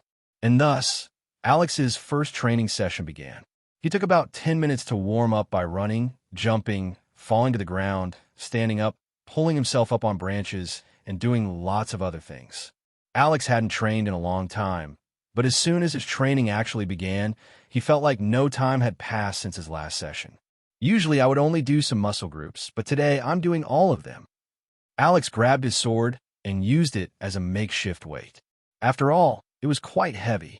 He put it on his shoulders, stood on the tip of his toes, went back to standing normally, went back to the tip of his toes, and so on. This trained the calves. Then he did squats with the sword. This trained the thighs. Alex was experienced enough to know what kind of movement would train what kind of muscles. Since this was an intense training session, Alex planned to make it a really long one. About 1 hour after Alex started training, the rain had arrived. Alex ignored the fire in the food. If the fire went out, it went out, and the meat could still be eaten when it was cold. It should be cooked by now anyway. However, Alex grabbed his bag and cleaned it. After that, he dug a small hole in the form of a bucket and put the bag inside it. He had remembered that when his healing potions broke, they made the bag wet, but most of the liquid had still remained inside. This meant that the bag could hold water to some degree. Alex's clothes had been put at a relatively dry place on his tree. It took an entire 90 minutes until Alex had finished training his legs, and he already felt quite a bit of soreness. This was the point where he would normally stop training his legs when he had been on Earth. For safety's sake, Alex also stopped training his legs at this point. He had to check the usage of the mana first. Next, Alex trained his arms and shoulders. As Alex continued training, he felt some kind of primal feeling. He hadn't been sure where that feeling had come from initially, but he quickly found out. He was training in the wilderness, away from any kind of responsibility, family, public image, work, and so on. Only the rain drenching his body and the rough wilderness surrounded him. He had to do nothing but train. Training was his only responsibility. Nothing else mattered. There was no job he had to go back to. There was no money he had to worry about. He didn't have to wake up and go to work. He just had to grow more powerful. In Alex's mind, the training seemingly transformed from an exercise into some form of spiritual cultivation. Alex felt like this was the most primal and most fundamental truth of the world. Just power, nothing else. After 90 minutes, Alex was done with his arms and shoulders. Lastly, Alex focused on his abdomen, chest, and back. This took 60 minutes. Then, Alex was finally done. He had trained for 4 full hours, and he felt as alive as never before. These new surroundings had given Alex an incredible boost in energy, and training under the rain had been a bit weird at the beginning, but Alex had grown to love training in the rain. It kept him cool, and the sensations of the raindrops had been almost hypnotic. Alex took one more deep breath as he slowly cooled down from his training. A couple minutes later, Alex realized that his mind wasn't as focused anymore. He hadn't eaten much since yesterday, and he was severely dehydrated. Alex checked on the bag and saw that it was full of water. Sadly, the water wasn't pure at all. It had a brownish tint to it. I can't be choosy now. Alex drank the brownish water. It definitely wasn't tasting good, but the cool sensation of the water running down his dry throat was great, nonetheless. Then, Alex went over to the fireplace. The fire had long been extinguished, and the meat was dripping with water from the rain. However, Alex still grabbed the meat and consumed it. It was missing a lot of seasoning, and it wasn't cooked well, but eating it like this awakened a special, primal feeling in Alex. Surprisingly, the meat tasted rather good. It was quite tough, but it had a really strong taste, similar to game. Alex could have finished all of it, but he stopped himself. It was important to not overfeed himself, or his concentration would wane while meditating. After Alex was finished eating and drinking some more, he sat down near his tree and put the sword beside him. Then, he closed his eyes and concentrated on the surroundings. Surprisingly, the sound of the rain wasn't distracting. In actuality, it was helping Alex in getting in tune with his surroundings. After some minutes passed, Alex felt a kind of mysterious force in the air, and he was sure that he had never felt anything like this on Earth. This was new. This had to be mana. Alex concentrated on the mana and tried to pull at it with his mind. It took some getting used to, but after around half an hour, Alex had become quite good at pulling the mana into himself. Alex imagined himself as a black hole that pulled everything in its surroundings into itself. He had to absorb everything that touched him. The earth, wood, air, and other forms of matter didn't move, obviously, but since Alex's mind was able to manipulate the mana to some degree, the mana flowed into Alex's body. As soon as the force entered Alex's body, he felt his muscles become warm but not hot. It felt nice and relaxing. It was like Alex was taking a bath.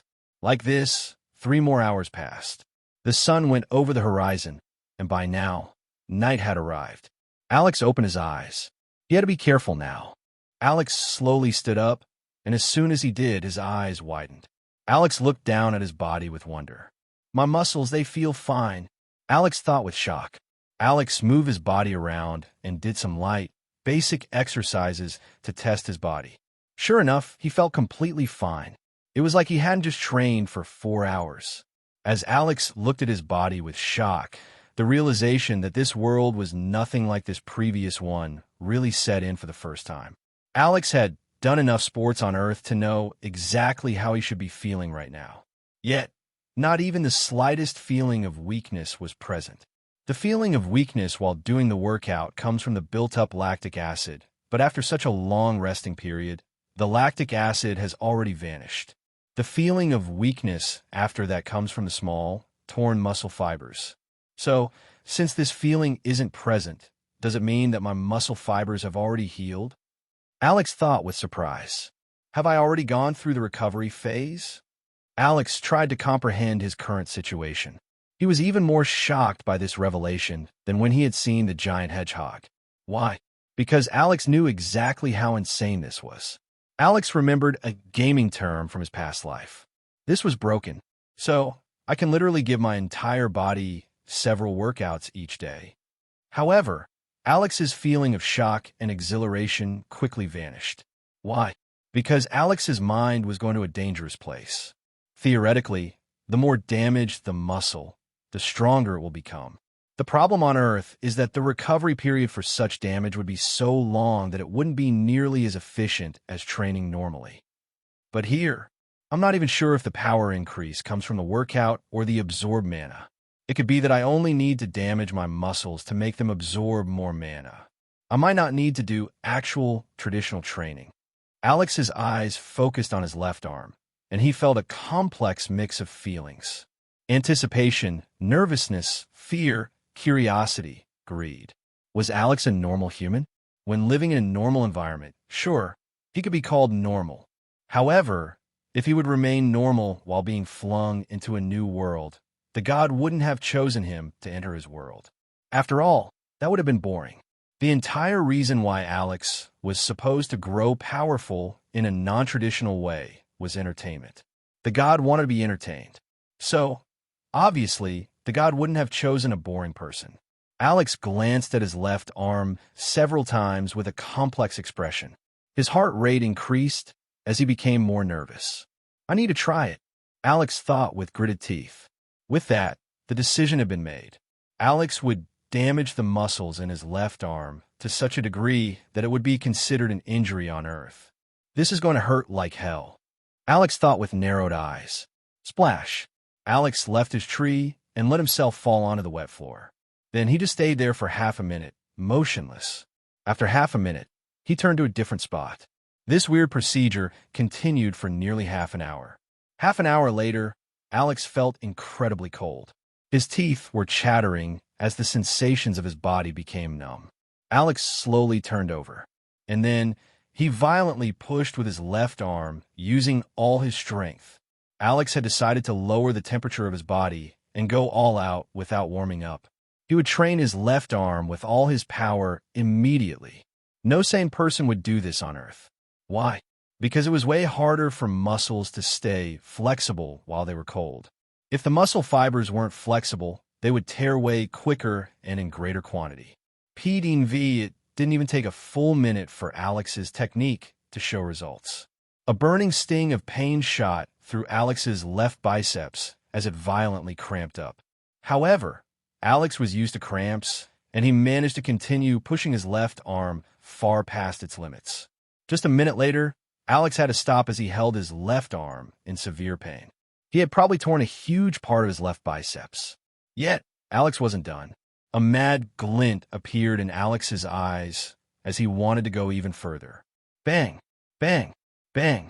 Alex balled his right hand into a fist and violently beat up his left biceps.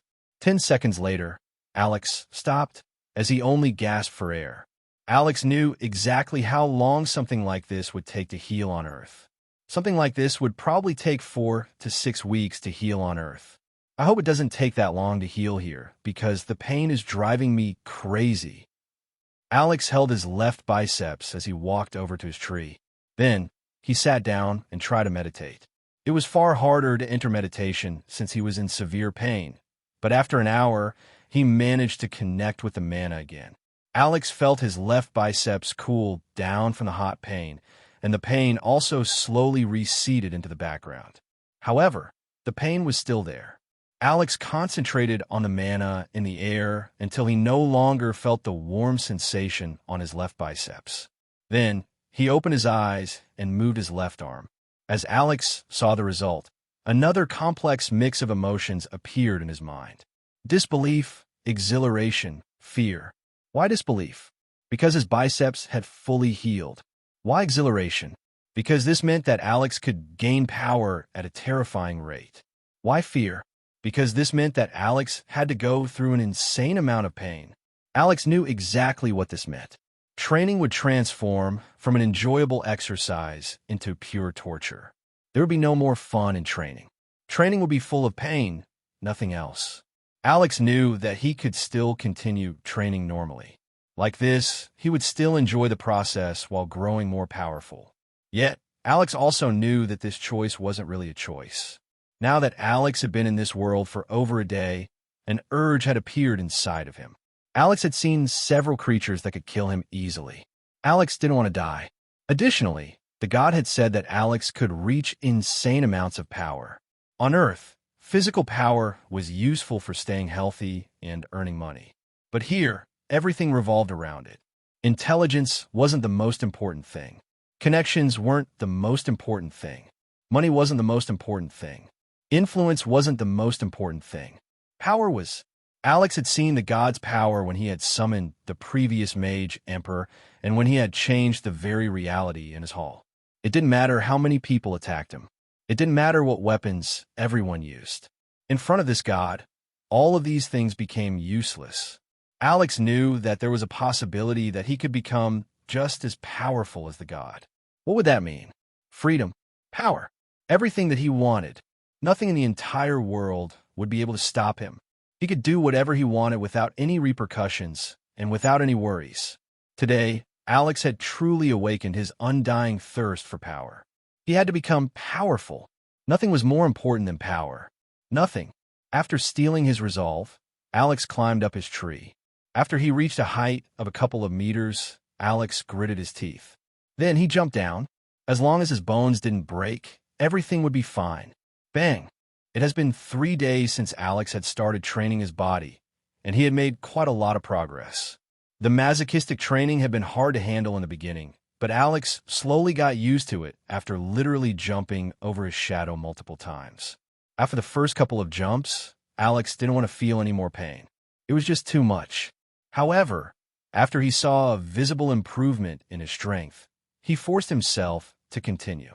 The taste of power was just too enticing. However, on this day, he would have to abort his training. Alex had run out of water, and the beast he had killed had started to get infested by insects. Due to the cold climate, the meat was still edible, but the insects inside the corpse were simply too disgusting. On top of that, the smell of the beast was slowly vanishing, and Alex had already seen a deer coming into his visual range before it fled after seeing him. 3 days ago, no animals had appeared close to this place. This meant that Alex was no longer safe. Thunk! Thunk! Alex jumped to the tree and shot himself upward again with his legs, grabbing the lowest branch. 3 days ago, Alex wouldn't have been able to do something like this. The growth of his physical power was terrifying. Right now, Alex's body was even more powerful than his old body had been at its peak. Mana made a huge difference in the speed of Alex's improvement. Alex quickly climbed the tree and looked around. There were so many animals in this forest, so there had to be some kind of water source. PDV, however, due to the trees, Alex couldn't see the ground from up here, making it difficult to spot any water source. Alex could only check for spots with fewer trees. Alex found a couple of them and decided to investigate. At the same time, Alex would also search for more food. Bang! Alex climbed down from the tree and jumped the last bit, not receiving an injury. Well, I guess it's time to investigate, Alex thought with a frown. This would be the first time he would truly leave this place, and he didn't know what would wait for him. He only hoped that similarly powerful creatures like that monster he had killed by luck were rare. Otherwise, he might die. Alex grabbed his dirty clothes, his backpack, and his sword. Lastly, he put a gigantic black coat around his body, hiding his sword. This coat was made of the creature's fur, and it had been dried multiple times by now. The coat was basically made of the entire hide of the creature, making it rather sizable. Alex grabbed some grass from the ground and put it through some holes at the edge of the coat, creating a seam. After doing that a couple of times, the coat completely enveloped Alex's body, keeping him warm. Additionally, The coat did quite a good job at hiding his sword. At the front, the coat was a bit shorter to allow Alex to sprint without getting in the way. Alex tied his sword to his back with some makeshift rope made out of grass, hiding it behind his back and coat. Sadly, Alex wasn't good enough at sewing to create a permanent holding for his sword. If Alex wanted to use his sword, he would need to cut through the entire rope, which would require him to make a new one after that. Alex also put the holder of his backpack around his torso, making it rest to the left side of his thigh. Luckily, the strap was long enough. Alex had put the bag to his left because when he grabbed his sword, he would swing it to the right. The bag would only be in the way if it were on the right. In the end, Alex stood there, completely cloaked in black. His unkempt and dirty black hair seemed to perfectly fit the coat he was wearing, making him appear like a mysterious wild man. If one saw him like this, one wouldn't think that he was technically still a minor. Then, Alex quickly stepped forward into the forest, his hands empty. Why didn't Alex carry his sword in his hands? 2 reasons. First of all, he wanted to hide it. Animals weren't stupid. If they saw a long, black object in his hand, they would become wary of it. Second of all, if anyone attacked him from behind, his sword would be between them. However, since the sword was hidden, the attacker wouldn't know. If Alex got attacked from behind, the attacker might die very quickly since the sword would already be between their teeth. At that point, Alex would only need to move his sword in the attacker's mouth. Alex's sword was terrifyingly sharp, and he wouldn't need to use much power to kill his attacker. Alex had thought of everything while suiting up.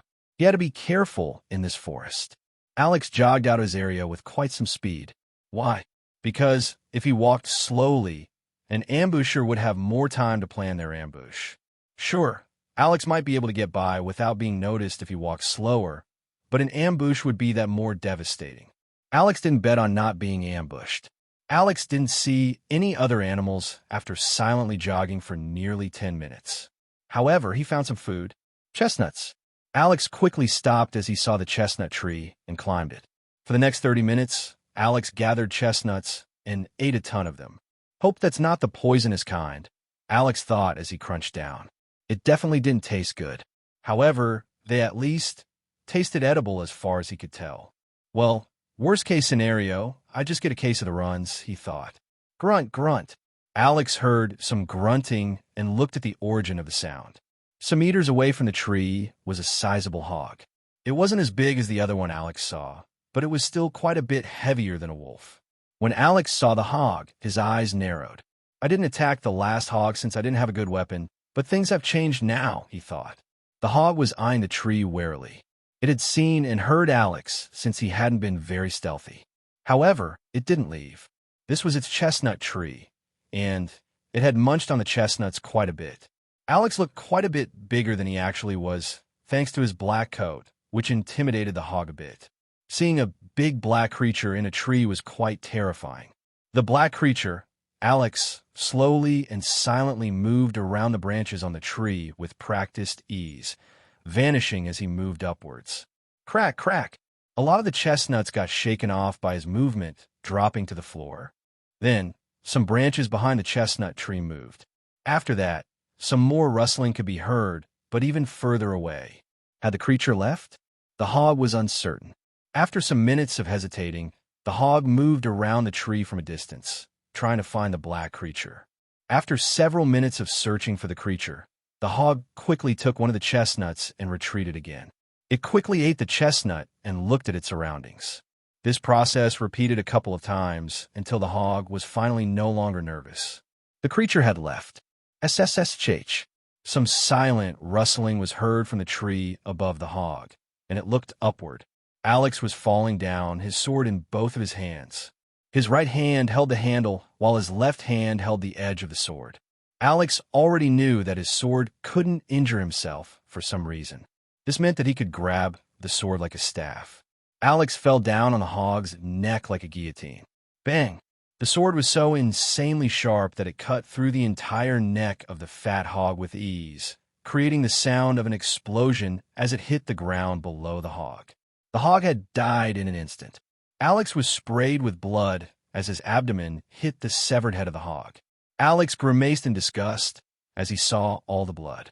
I either need to wash this off, or I'm going to get crusty and stinky quite quickly, he thought. The image of a decapitated pig sent some shivers down Alex's spine, but he knew that he had to get used to something like this. He would have to kill way more animals in the near future, and he might even need to kill humans when he rejoined their society. Alex wasn't so naive that he believed that a human society based on power would be a kind place. Alex looked at his kill for quite some time, just trying to take the scene in. The decapitated body of the pig bled like crazy, and it was still twitching.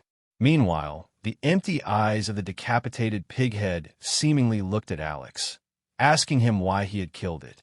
Alex took a deep breath, instantly being assaulted by the rancid stench of fresh pig blood. However, Alex gnashed his teeth. The issue of food and water has been solved for now, Alex thought as he looked at the corpse. My sword is quite sharp, which should allow me to carve some tools out of wood, stuff like buckets and bowls. For now, I could drink distilled water made out of pig blood. It'll be a bit disgusting and not super healthy, but that's not high up on my list of priorities. Let's get a fire going.